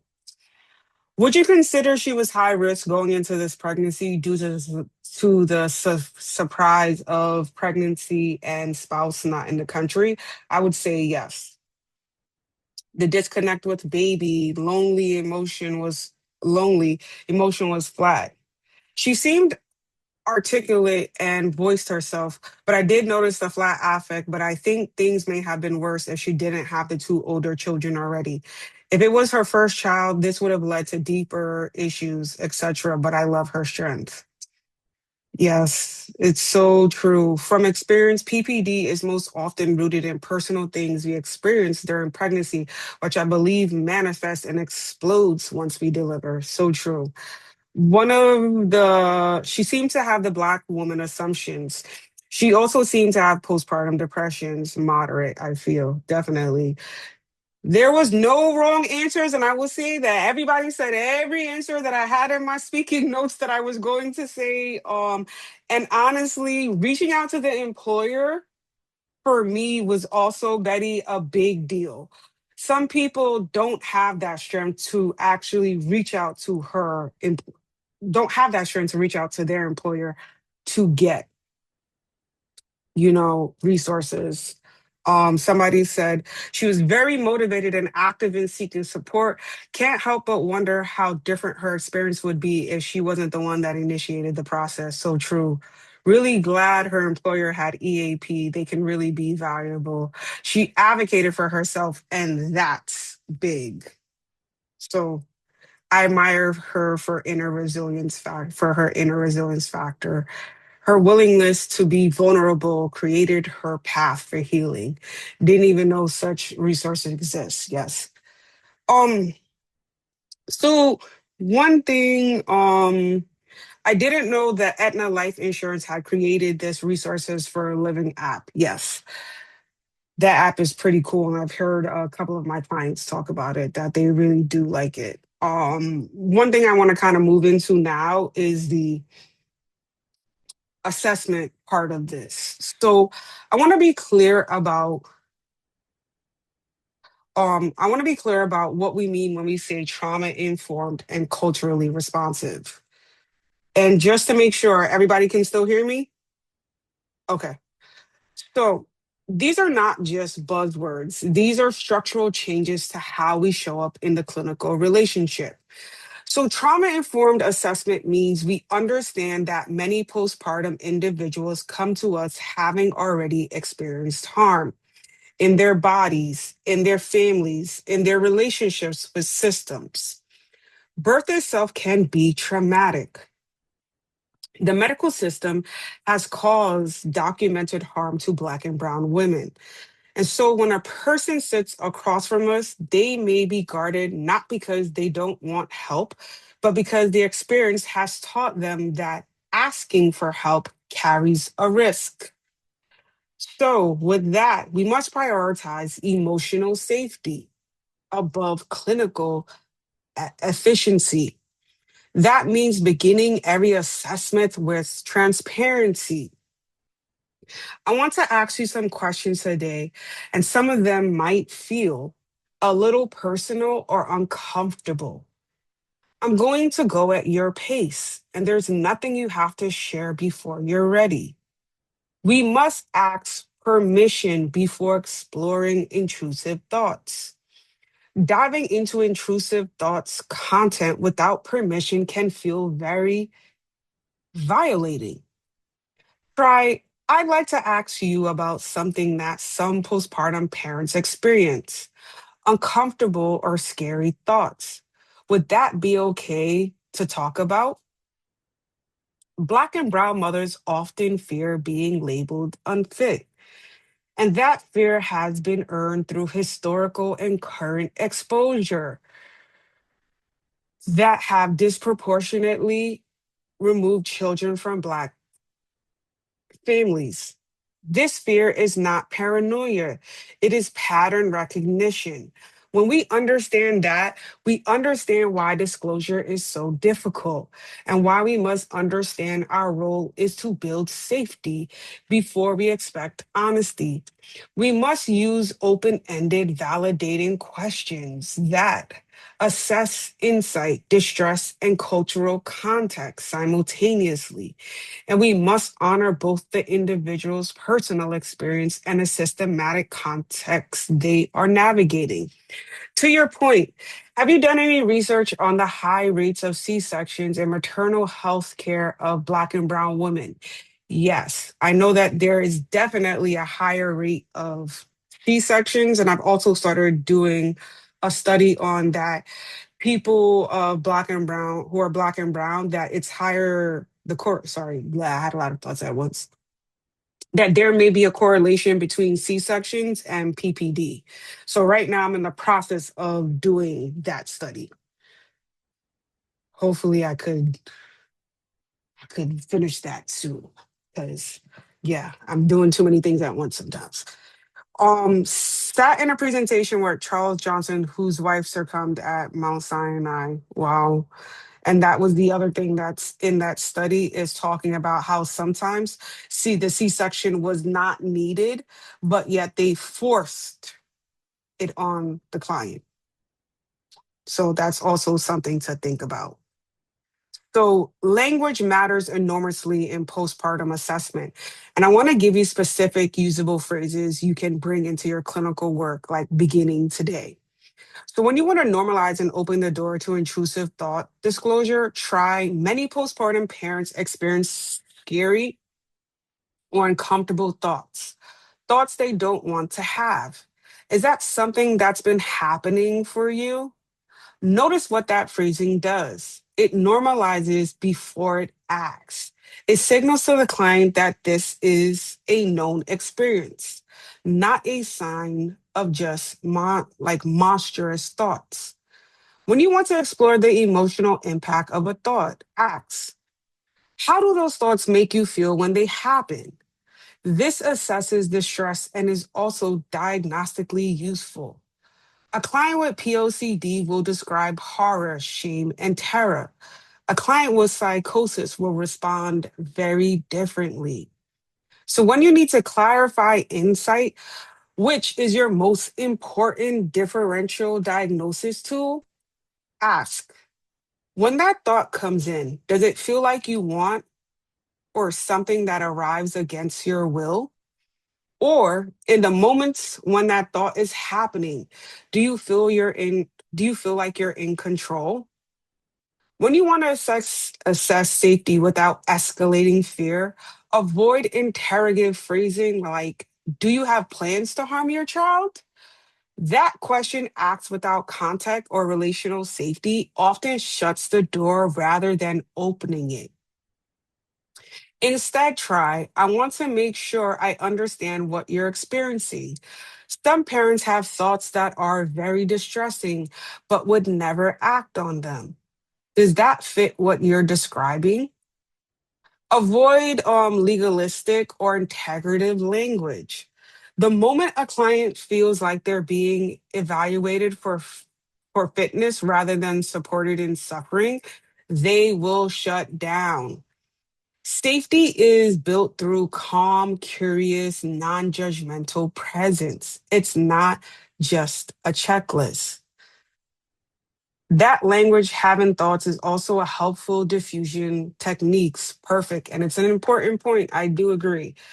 Do you think self disclosure of your own PPD could be beneficial to a client that you have strong, very strong rapport with? I would say yes, because it helps in normalizing it. Um, we're gonna take a break, another break in a few. I just want to get through two slides and then we'll do it. So one of the most critical clinical distinctions in all of postpartum mental health care, and is one of the most commonly this is one of the most critical clinical distinction in all of postpartum mental health care, and is one of the most commonly confused. But let's be clear. Postpartum OCD involves intrusive thoughts that terrify the parent. The thoughts are ego dystonic, so we know that they're unwanted, undesired, right? Experienced as foreign. And the parent typically has intact insight. They know the thought doesn't reflect their wishes. They avoid situations that trigger the thought because they are desperate to protect their baby, not harm them. They feel guilt, shame, and horror in response to their own mind. Postpartum psychosis is a psychiatric emergency. It involves hallucinations, hearing or seeing things that are not there, delusions, which are fixed beliefs that are not responsive to evidence, and impaired reality testing, an inability to distinguish internal experience from external reality. A person experiencing postpartum psychosis may appear confused, disorganized, agitated, or eerily detached. Their thinking may be fragmented or non-linear. They may not be able to clearly articulate what is happening to them. The key clinical differentiator is, does this person know the thought is irrational? Can they distinguish the thought from reality? A client with POCD can say, I thought these thoughts don't make sense. I know these thoughts don't make sense. I know I would never do that, but I can't make them stop. A client experiencing psychosis cannot make that distinction. Their experience is their reality. Misdiagnosis here disproportionately harms Black postpartum clients.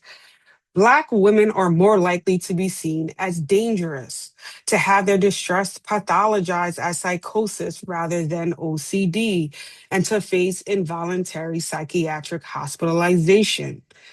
This is a documented racial disparity, and it is something every clinician in this room must actively work to counter through thoughtful, equitable assessment.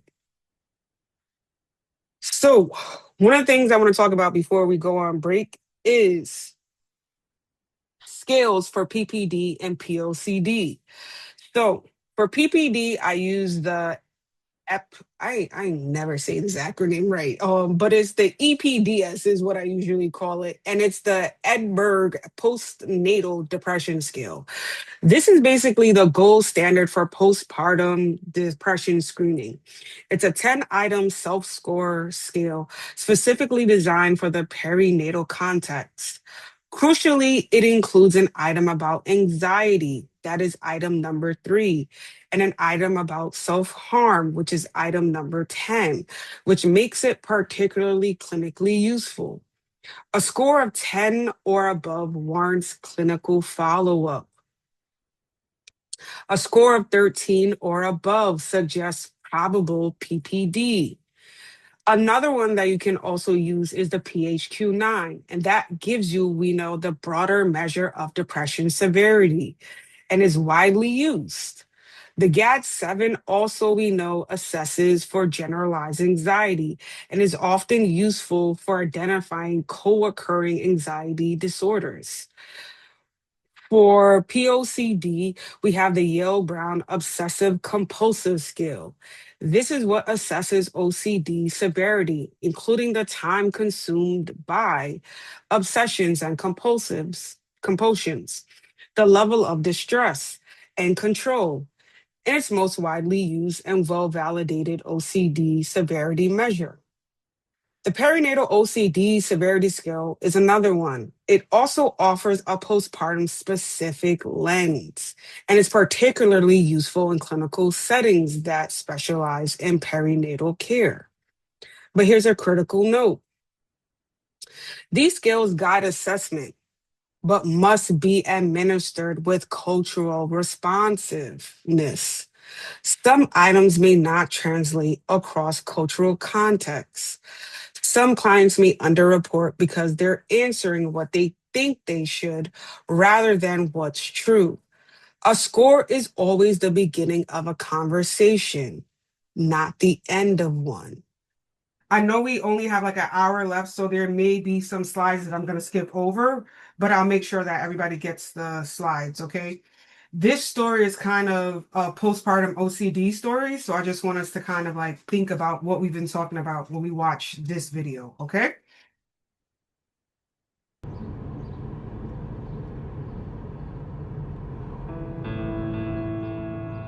Can everybody hear?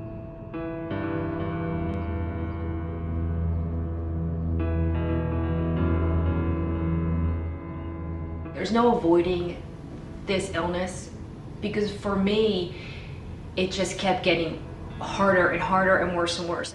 I just remember the first time when I was driving, I had an incident with this white plastic bag. I saw it on the side of the road and I thought it was something. Like my brain was telling me, what if it was a baby in a bag? What if I hit it? And what ifs just kept running through my head. So I'd circle back and check on it. And then I'd circle back again.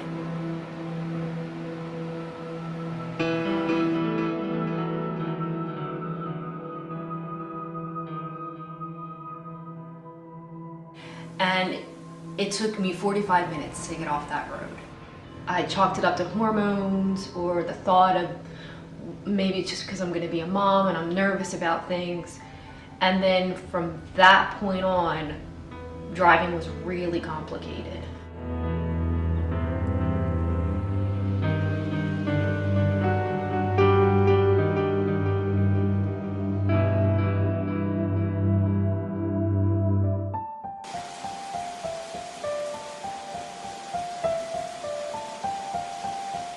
It was all the actions that I did that equated to my condition. It took me 40 minutes to shower. Why? I had to, but I had to make sure I was clean. And every time I tried to get out of the shower, I had to get back in again. And then I kept saying, well, I can't touch the baby if I have dirt on me. And so then I would get back in again, and then I would come back out, and then I had to get back in again. And so 40 minutes later, I just took 40 minutes to shower. And to be honest, never really felt perfectly clean for her. And so all the little things that somebody would do on a day-to-day basis now took so much energy for me to do.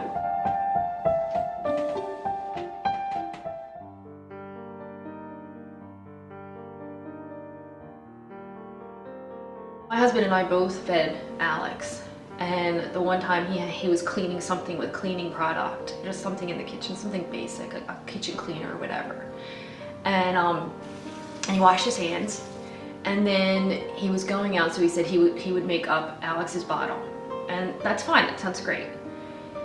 So he made up her bottle, and then all I kept thinking was, he didn't wash his hands well enough. And I kept saying, did you wash your hands? And he'd say, yes. And then I'd say, I don't know, did you wash your hands? And I would think I repeated it like, I don't know, 10 times. And then I kept saying, what if the cleaning product got into the bottle? What if the chemicals in there and we make her sick? And it got to the point where I was sitting there holding her and about to feed her, and I couldn't do it. I was literally paralyzed because all I kept thinking was, I'm gonna poison my baby. And she's gonna die, and all because he didn't wash his hands right. Which just all sounds so ridiculous, but that's how I felt. And he had to go, so he's like, are you all right? And I said, I guess I'm fine. And then he left. But that feeding her was excruciating because all I kept thinking was, oh my God, I can't believe I'm giving her this bottle. Like, how could I possibly do that? From that point on, every time I made a bottle, it was so painful because I had put this idea in my head that I could possibly poison her with something.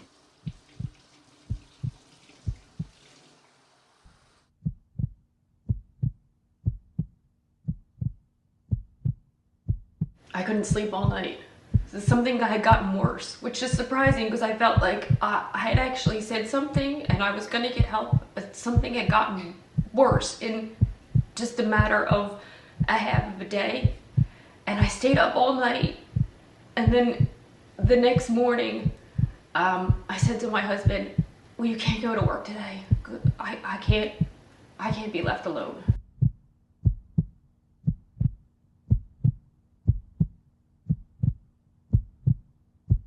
My dad was coming over to help me, to take me to the appointment. So one of the things that I just wanted to ask was some of the things that we've been talking about, what did you see from that in the video? Like, what were some of the things that she was talking about that she kept seeing? That intrusive thoughts, perfect. What else? The fear, perfect. Distress. That acknowledgement that she needed help. Yes, the obsessions, the compulsions, the insight. So it wasn't like she didn't know that these things, right? Rumination.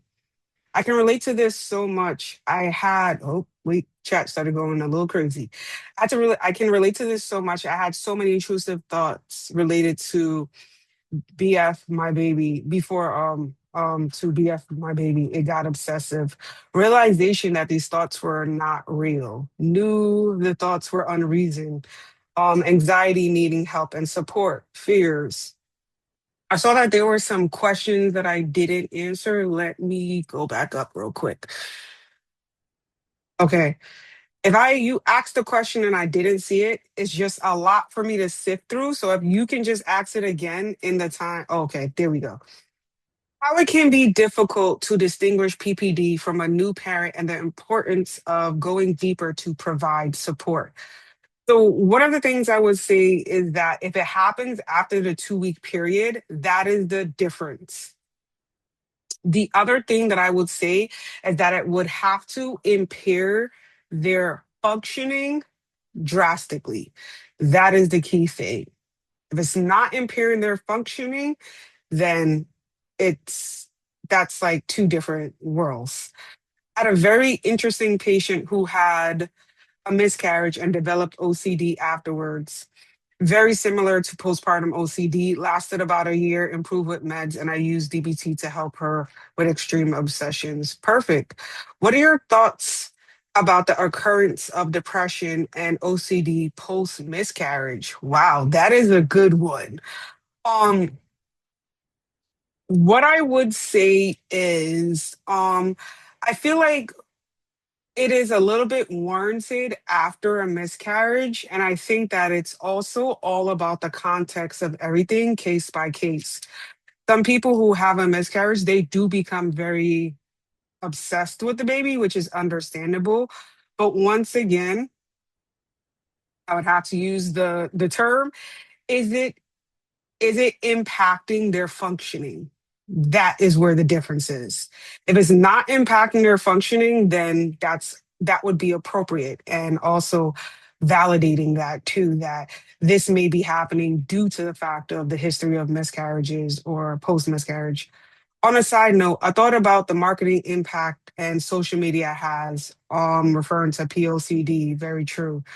Let me answer one more question and then I'm going to go back into the content. How would you work with a client who has PPD? I know it's more PPP. I know it's more higher up compared to POCD in a clinical setting. Would you immediately refer them or what would you do? I probably would immediately refer them. This was my thought. I was wondering how much social media has increased POCD because we are convincing mothers there's a right and a wrong way to do a lot. Is there a higher risk for POCD when babies are in the NICU? I'm still doing research on that. I kept worrying I would absent-mindedly put my baby instead of the chicken or whatever into the roasting pan and then into the oven. Thank you for sharing all of these stories, by the way. I would literally open the oven door 15 seconds after putting the dinner in to make sure I hadn't put the baby in there. This was almost 26 years ago, and I never realized I had some PPOCD until now. It's so bizarre, but the image kept going through my mind and it was terrifying. My son and his sister are both okay. Cool. All right. Let me talk a little bit about I definitely put the wrong notes on the wrong slide, but that's okay. I'm just gonna skip the next one for the sake of time. But activation is a really good thing and it works for PPD. I'm just gonna skip to cognitive restructuring because that's one that I like resonate a lot more with that I personally use. So cognitive restructuring is really the process of identifying unhelpful automatic thoughts and moving toward more balanced, realistic, and compassionate thinking. But I kind of need to say something clearly about this. Um, it's not positive thinking. It's not about toxic positivity. It's not telling your client she should look on the bright side.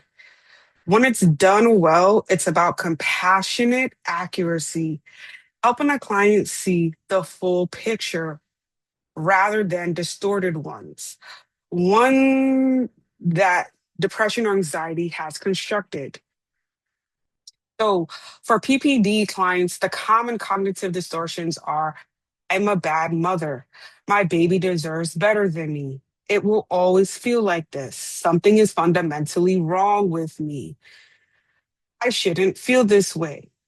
Our job is to immediately challenge these. It's to first really hear them, to validate the pain behind them, and then gently introduce alternative perspectives grounded in evidence. I am a bad mother. What evidence does the client have that she loves her baby? What is she doing every day despite feeling terrible? That demonstrates care. Start there and build the case for complexity together. For POCD clients, cognitive restructuring assesses a specific misinterpretation. The belief that having the thought means wanting to act on it. This is what we call thought action fusion. This is one of the most distressing cognitive errors in OCD. And also, psychoeducation is a core intervention. Having a thought is not the same as wanting the thought. Your brain produced a scary image. That is not a statement about your character or desires. Validation must proceed restructuring. So if you attempt to reframe before the client feels truly heard, you will lose the alliance. She'll feel managed. She'll feel like her feelings are being dismissed in the favor of something more palatable. Validate first, restructure from within the therapeutic relation, not before you've built it. The next thing that I want to kind of talk about is the gold standard. Yes, thought action fusion, super important in OCD treatment. Yes. Now we're going to talk about exposure and response prevention, commonly called ERP. This is the most evidence-based intervention for OCD across the lifespan. And understanding how it works, even at a basic level, is essential. So, the principle of ERP is this: OCD thrives on avoidance. Every time a person avoids a fear situation, acts compulsively, or seeks reassurance, they get temporary relief. But they also teach their brain that the feared thought is genuinely dangerous, which strengthens the obsessive compulsive cycle. ERPD directly encounters this by gradually and systematically exposing the client to the fear stimuli while helping them refrain from engaging in the compulsions. So over time, the brain learns something extraordinary.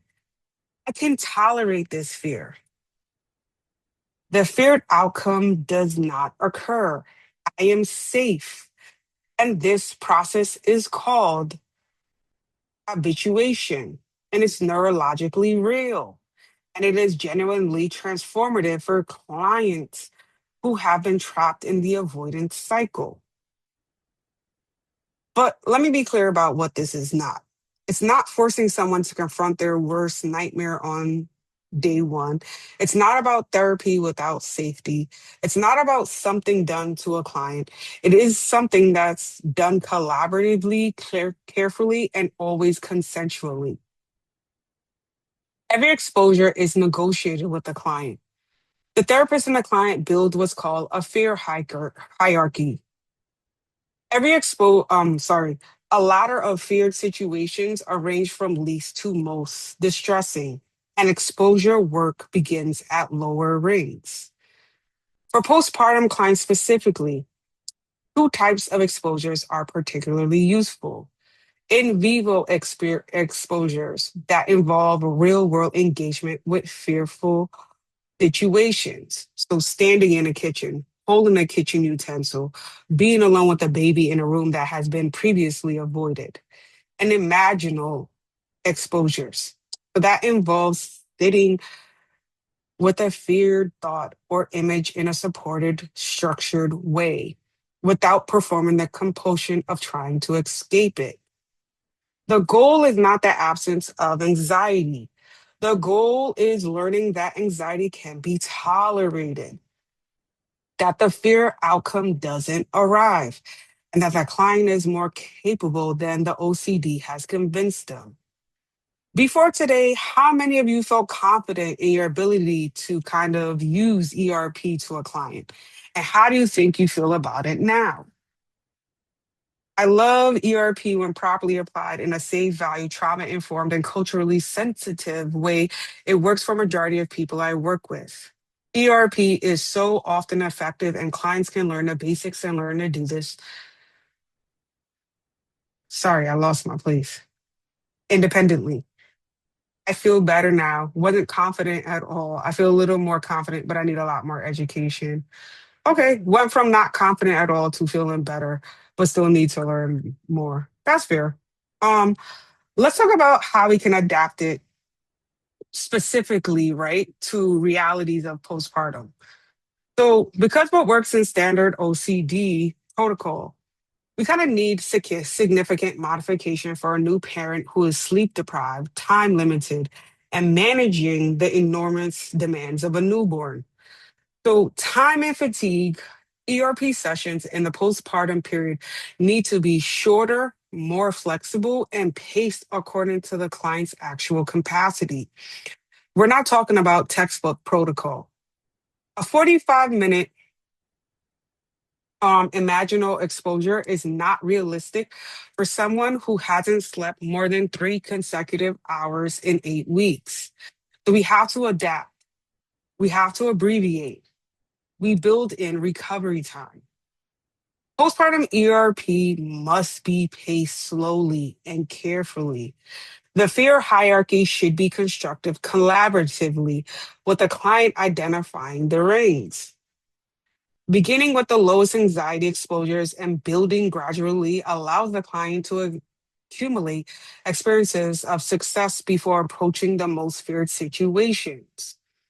Practical exposures for postpartum OCD might include, like we said, standing at a kitchen counter for 2 minutes without leaving, holding a butter knife while the baby is in another room, listening to an audio recording of their intrusive thought scenario in session, holding the baby alone in the house for 10 minutes without checking on the partner. Response prevention for reassurance seeking. And response prevention in postpartum OCD focuses on reducing the compulsion. So that's the checking, the avoidance, the mental reviewing, the reassurance seeking. And this also requires psychoeducation. Clients need to understand why reducing compulsions is therapeutic, not cruel. So if we frame it illicitly, the compulsion gives you temporary relief, but makes the OCD stronger. Every time we resist it, you're teaching your brain something new. Collaboration also ensures safety without reinforcing fear. We never push, we invite. We go at the client's pace while also gently challenging them to take the next step. We definitely have to talk about sleep, feeding, and identity changes because that itself is also a big part of this. Sleep deprivation is not merely an inconvenience in the postpartum period, it is a clinical variable. Research is ambiguous. Sleep deprivation is not merely an inconvenience in the research is ambiguous. Disruption intensify mood symptoms, increases emotional reactivity, decreases cognitive function, and amplifies intrusive thoughts. A postpartum client with PPD or POCD who is severely sleep deprived is fighting a mental battle with a cognitively depleted brain. As clinicians, we cannot fix sleep. We cannot make a newborn sleep through the night, but we can help clients identify any sleeping opportunities they are not taking. So that's addressing the anxiety-driven hypervigilance that keeps some postpartum clients awake, even when the baby is sleeping. Explore whether there are support structures, a partner, a family member, or a night doula who could take a feeding shift to allow a longer sleeping window and use sleep as a treatment variable in our clinical conversations, not just a background complaint. Feeding. Feeding challenges, whether related to breastfeeding difficulties, low supply formula supplementation, or weaning, carry enormous emotional weight. For many clients, feeding is deeply tied to identity, to their sense of themselves as a good mother, to their profound vision of who they are as a parent. When feeding doesn't go as planned, the shame and grief can be profound. Clinically, we must hold space for the complexity of feeding without projecting our own values. Our job is not to advocate for breastfeeding or formula feeding. It is to help our clients feel less alone, less ashamed, and more capable of making choices that work for their family. My line is often fed is best. That's my line. It doesn't matter if it's breastfeeding and it doesn't matter if it's through a bottle or it's through both. I was wondering if there are any mom-specific groups for this of OCD. I feel like this will help with isolation. Yes, they have them on the PSI website. The other thing that I want to talk about is identity.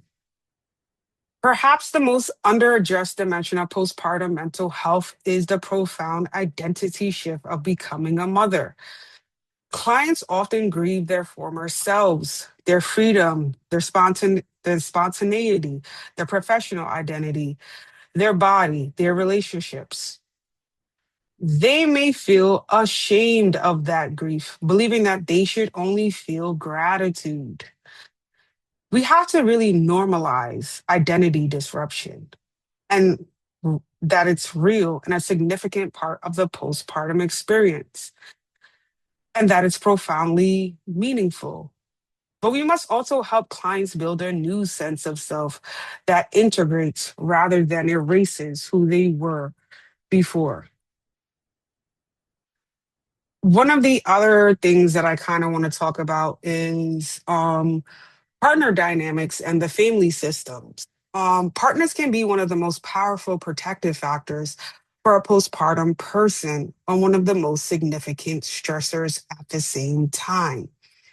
Partners who are attuned, present, and supportive reduce isolation and share the load. But partners who are emotionally absent, dismissive, or critical deepen depression and kind of increase the shame.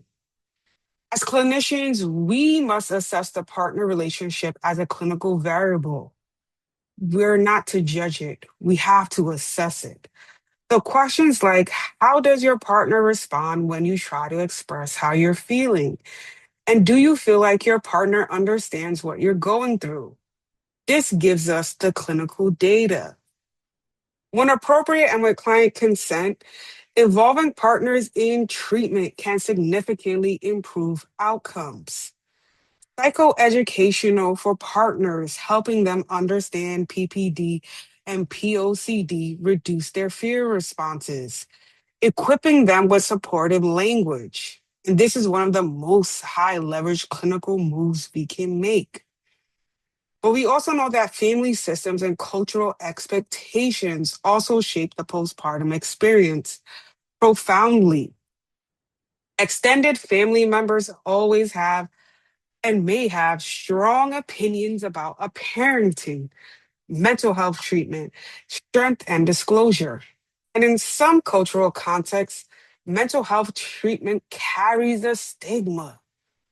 And a client navigating that stigma with her family while also seeking helps require our full clinical acknowledgement. Postpartum mental health is a family system issue. When one person in the system is suffering, the entire system is affected.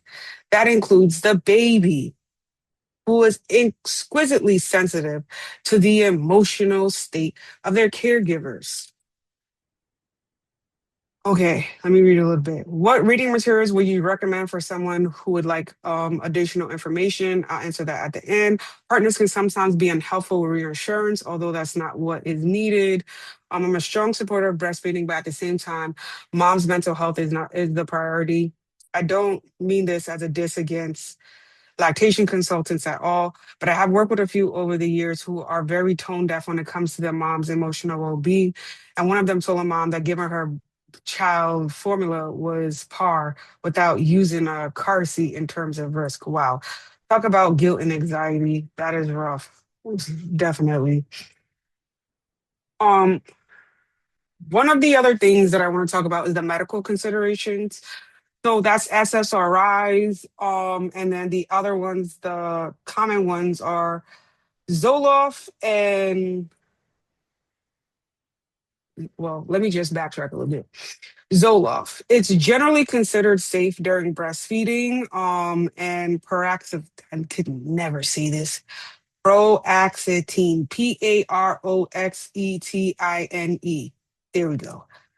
Having the kind of same robust safety data.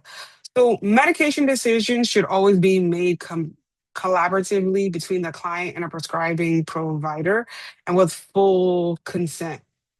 Many postpartum clients fear and resist medication, and that's because the fear of being judged or labeled. So, the other thing I also want to keep in context is that some carry cultural or spiritual frameworks also. So, that's with like being weak, a failure, or being crazy. Our role is not to prescribe, but to destigmatize and psychoeducate.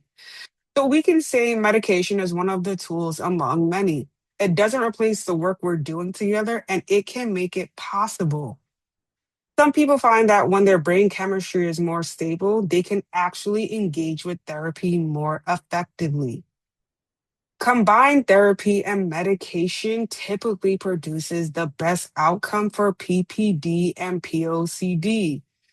When clients are offered both and support to engage with both without shame, recovery is faster and more complete. Do you have any thoughts on placenta encapsulation or progesterone injections as prevention? Honestly, Megan, I'm starting to do a little research on this, but I do think that the placenta encapsulation, a lot of my clients take it and they say that mentally they feel better, but I won't lie, I haven't done a lot of research on it yet. So that's on my list of things to kind of research. One of the things I also want to talk about is safety. Safety assessment with postpartum clients, we have to really walk a razor's edge, thorough enough to identify genuine risk, but also calibrated carefully enough to not escalate fear, trigger shame, or destroy the clinical relationship. Here's the clinical framework. When evaluating intrusive thoughts, we have to assess four domains: insight, intent, impulse control, and plan. So, intent. Does the person want to act on the thought? In POCD, the answer is always virtually no. The thought is ego dystonic and the person is horrified by it. In psychosis, the answer may be more ambiguous or unclear. Insight. Does the person understand the thought as irrational? Can they separate themselves from it? Insight, intact insight is almost the most important indicator of low risk. Impulse control. Is the person able to refrain from acting on the thought? Have they ever acted on it? Do they feel in control of their own behavior? Plan. Is there any specification, a specific method, specific timing, specific intent? In POCD, there's typically no plan, only dread. Lastly, a calm, non judgmental questioning allows the client to answer honestly. Questions framed with warmth and clinical confidence, not alarm. This signals to the client that you can handle what they're about to say. Your nervous system regulation in that moment matters enormously. We also have to avoid interrogative language. The moment a client feels interrogated rather than supported, they shut down. Safety assessment is not a moment of fear. It's a moment of clinical care. When it's done well, it deepens trust rather than damaging it. One thing I want to talk about is recognizing postpartum psychosis before we kind of move into integration. While it is rare, it is still a psychiatric emergency. And every clinician working with postpartum clients must know how to recognize it.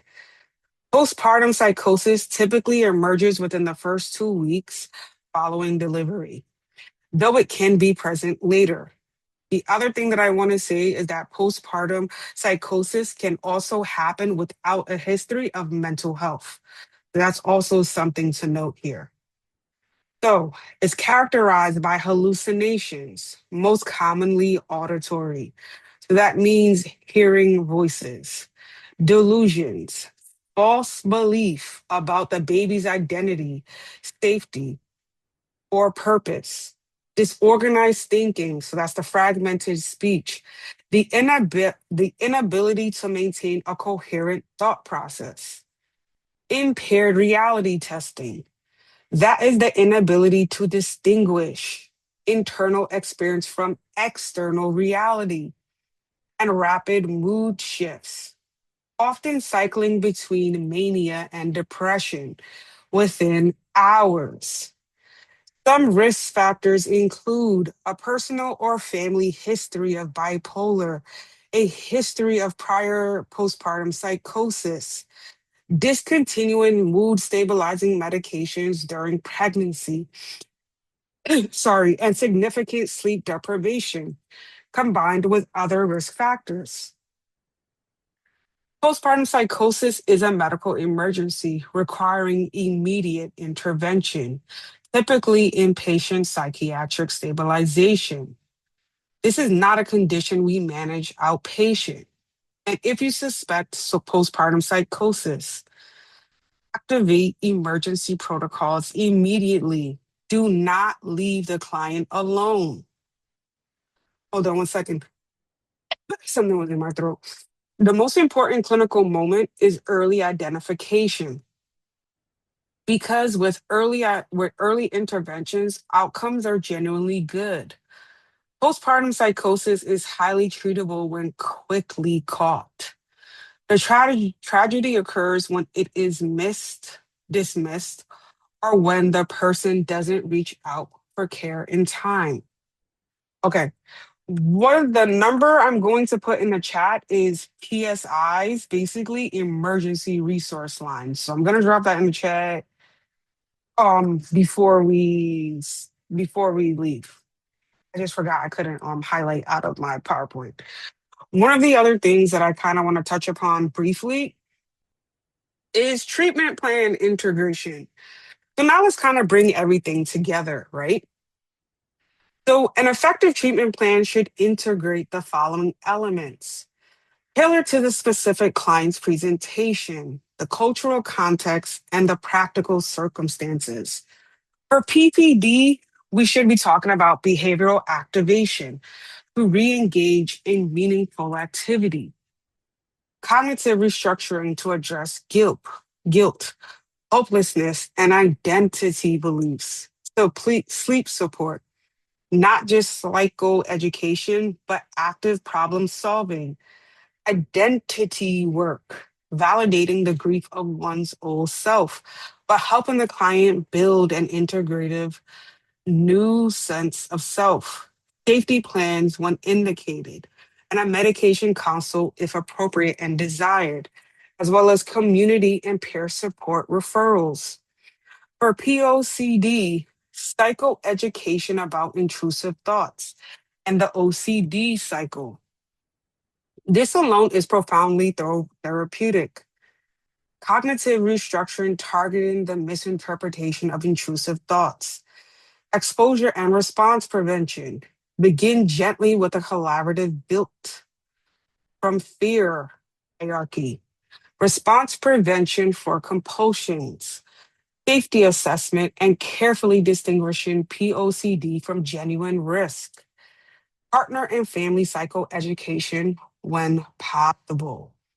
Across both conditions, culturally responsive engagement, understanding the client's racial, cultural, spiritual, and relational context.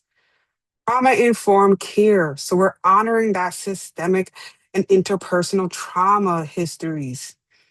Regular reassessment and treatment plans that evolve as symptoms shift. And also collaborative care coordination. So that's working with the OB, the psychiatrist, doulas, and any other providers as a team. The treatment plan is a living document. It's not a fixed prescription. It should change as the client changes, and regular reassessment ensures that it stays aligned to where the client actually is.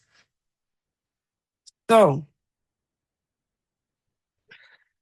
some of the key resources that I kind of want to share today is definitely PSI. Um, One of the other ones is Black Mamas Matter. They're another big agency Internet. Everybody can still hear me? Okay, because it said my internet got a little wonky. Also, I want to say doulas and lactation consultants, they're also a pretty great resource. And then the other thing I want to say is psychiatrists with a perinatal specialization. On the PSI website, you can also find specific providers. Thank you, whoever put that in the chat for me. Thank you, Bonnie. One of the other things that I wanted to say was you can go on their website and literally look for providers who are actually like psychiatrists that are specializing in perinatal specialization. So that's one thing I wanted to say. One of my last kind of points that I also want to talk about is also talking about that therapeutic alliance. So what does that look like? It looks like a client who feels genuinely seen, not as a diagnosis, not as a risk factor, but as a full human being. It looks like validation delivered with clinical precision. What you're describing makes complete sense given what you've been through. You're not failing. You are dealing with a real condition that has a real treatment. It looks like normalization without minimization. A lot of postpartum parents experience this. That does not make it less hard. It means you're not alone. It looks like cultural humility, the ongoing practice of being curious about rather than assuming we understand. The cultural context in which our clients live their lives. It looks like repair when rupture happens because in every therapeutic relationship, ruptures can happen. The clinician who can name and repair a rupture. I think I may have said something last week that didn't land well. I'd like to understand your experience. And that builds trust in a way that smooth sailing never could. The therapeutic alliance with a postpartum client is life changing work. Do not underestimate the power of getting it right. One of the last slides that I really want to talk about is we bring ourselves into every clinical encounter. Our belief about motherhood, about race, and about mental illness, about danger, and about strength and weakness. All of these shape how we see our clients, how we hear their disclosures, and how we respond to their most vulnerable moments. And if we have not examined those beliefs consciously, we will reenact them unconsciously. But let me be direct about a few specific areas of bias that are most relevant to postpartum client work. Beliefs about motherhood. If we hold, consciously or not, the cultural belief that good mothers instinctively love their babies and feel immediate joy, we will be poorly equipped to hold space for a mother who feels numbness, who feels resentment or ambivalence. We really must examine and challenge those beliefs actively. Race and danger. The research on racial bias in clinical assessment is sobering. Black clients are more likely to be perceived as dangerous, non-compliant, or ambivalent, and we must examine and challenge those beliefs actively. These biases can lead to over-pathologizing PPD symptoms, jumping too quickly to psychosis diagnosis, or recommended more restrictive levels of care rather than clinically warranted. Every clinician must ask themselves honestly, am I assessing this client based on her presentation or on my assumptions who she should be? Clinicians are not immune to stigmatizing mental health illness. If we hold subtle beliefs that seeking psychiatric help is weakness or that medication dependence is a failure, those beliefs seep into how we present treatment options. Reflective practice and clinical supervision are not optional extras for advanced clinicians. They are really foundational to ethical, equitable care. If you're not in a regular supervision, today is the day to commit to changing that. I'd like to invite you all to write down one implicit belief about postpartum motherhood or one assumption you might carry into assessments. You don't have to share it, you can just hold it. And we're in the home stretch. And I want to take a moment to honor what we've done together. 3 hours ago, you came into this training as clinicians who cared about postpartum mental health.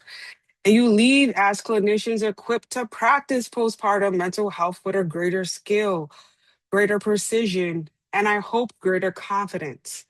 But let me kind of give a summary of what we've talked about together today. We know the difference between PPD and POCD, not just conceptually, but clinically. We know the DSM-5-TR criteria. We know the symptom presentations that are unique to the postpartum context. We know how to differentiate ego dystonic intrusive thoughts from psychosis. We know what the quiet drowning looks like, and we know how to reach in. We now have tools for trauma-informed, culturally responsive assessment, including specific language for normalizing intrusive thoughts, assessing insight, exploring safety, and building clinical trust across cultural difference. We have evidence-based interventions, behavioral activation, cognitive restructuring, and exposure and response prevention, tailored specifically to the postpartum context. We have been invited to self-reflection, to examine the biases, the beliefs, and the blind spots we bring into the clinical room so that we can offer our client more honest, more equitable, and more genuinely helpful care. PPD and POCD require clinical skill, cultural awareness, and empathy. All three, not just one or the other, all three. And you have done the work today to deepen all three. The clients who need you, the Kellys and the Marias, the mothers who are quietly drowning, the parents who have intrusive thoughts at 3 a.m. and believe they're monsters, they need exactly the kind of clinician you are becoming. This work is challenging, it's emotionally draining, it asks a great deal of us, and it is profoundly irreversibly meaningful. What is one thing you're taking away from today that is going to change how you show up for postpartum clients this week?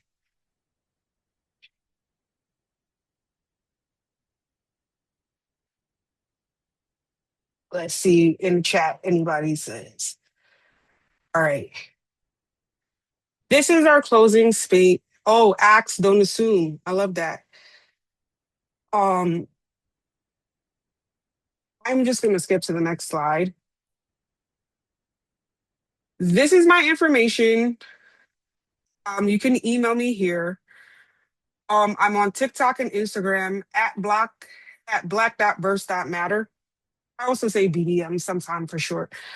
I want to thank everybody for coming to the presentation today. I hope that you took a lot away from this. And thank you so much for having me. I hope you enjoyed this continuing education course from Agents of Change. Want to earn your CE credits for this course? Visit agentsofchangetraining.com or the link in the description to purchase the course and take the post-test. If you're looking for more CEs, check out our unlimited plan. You will get unlimited access to 150 plus ASWB and NBCC approved continuing education courses for one low annual fee. We're always adding new courses. Did I mention we also have 5 free CE credits available too? Check it out at agentsofchangetraining.com.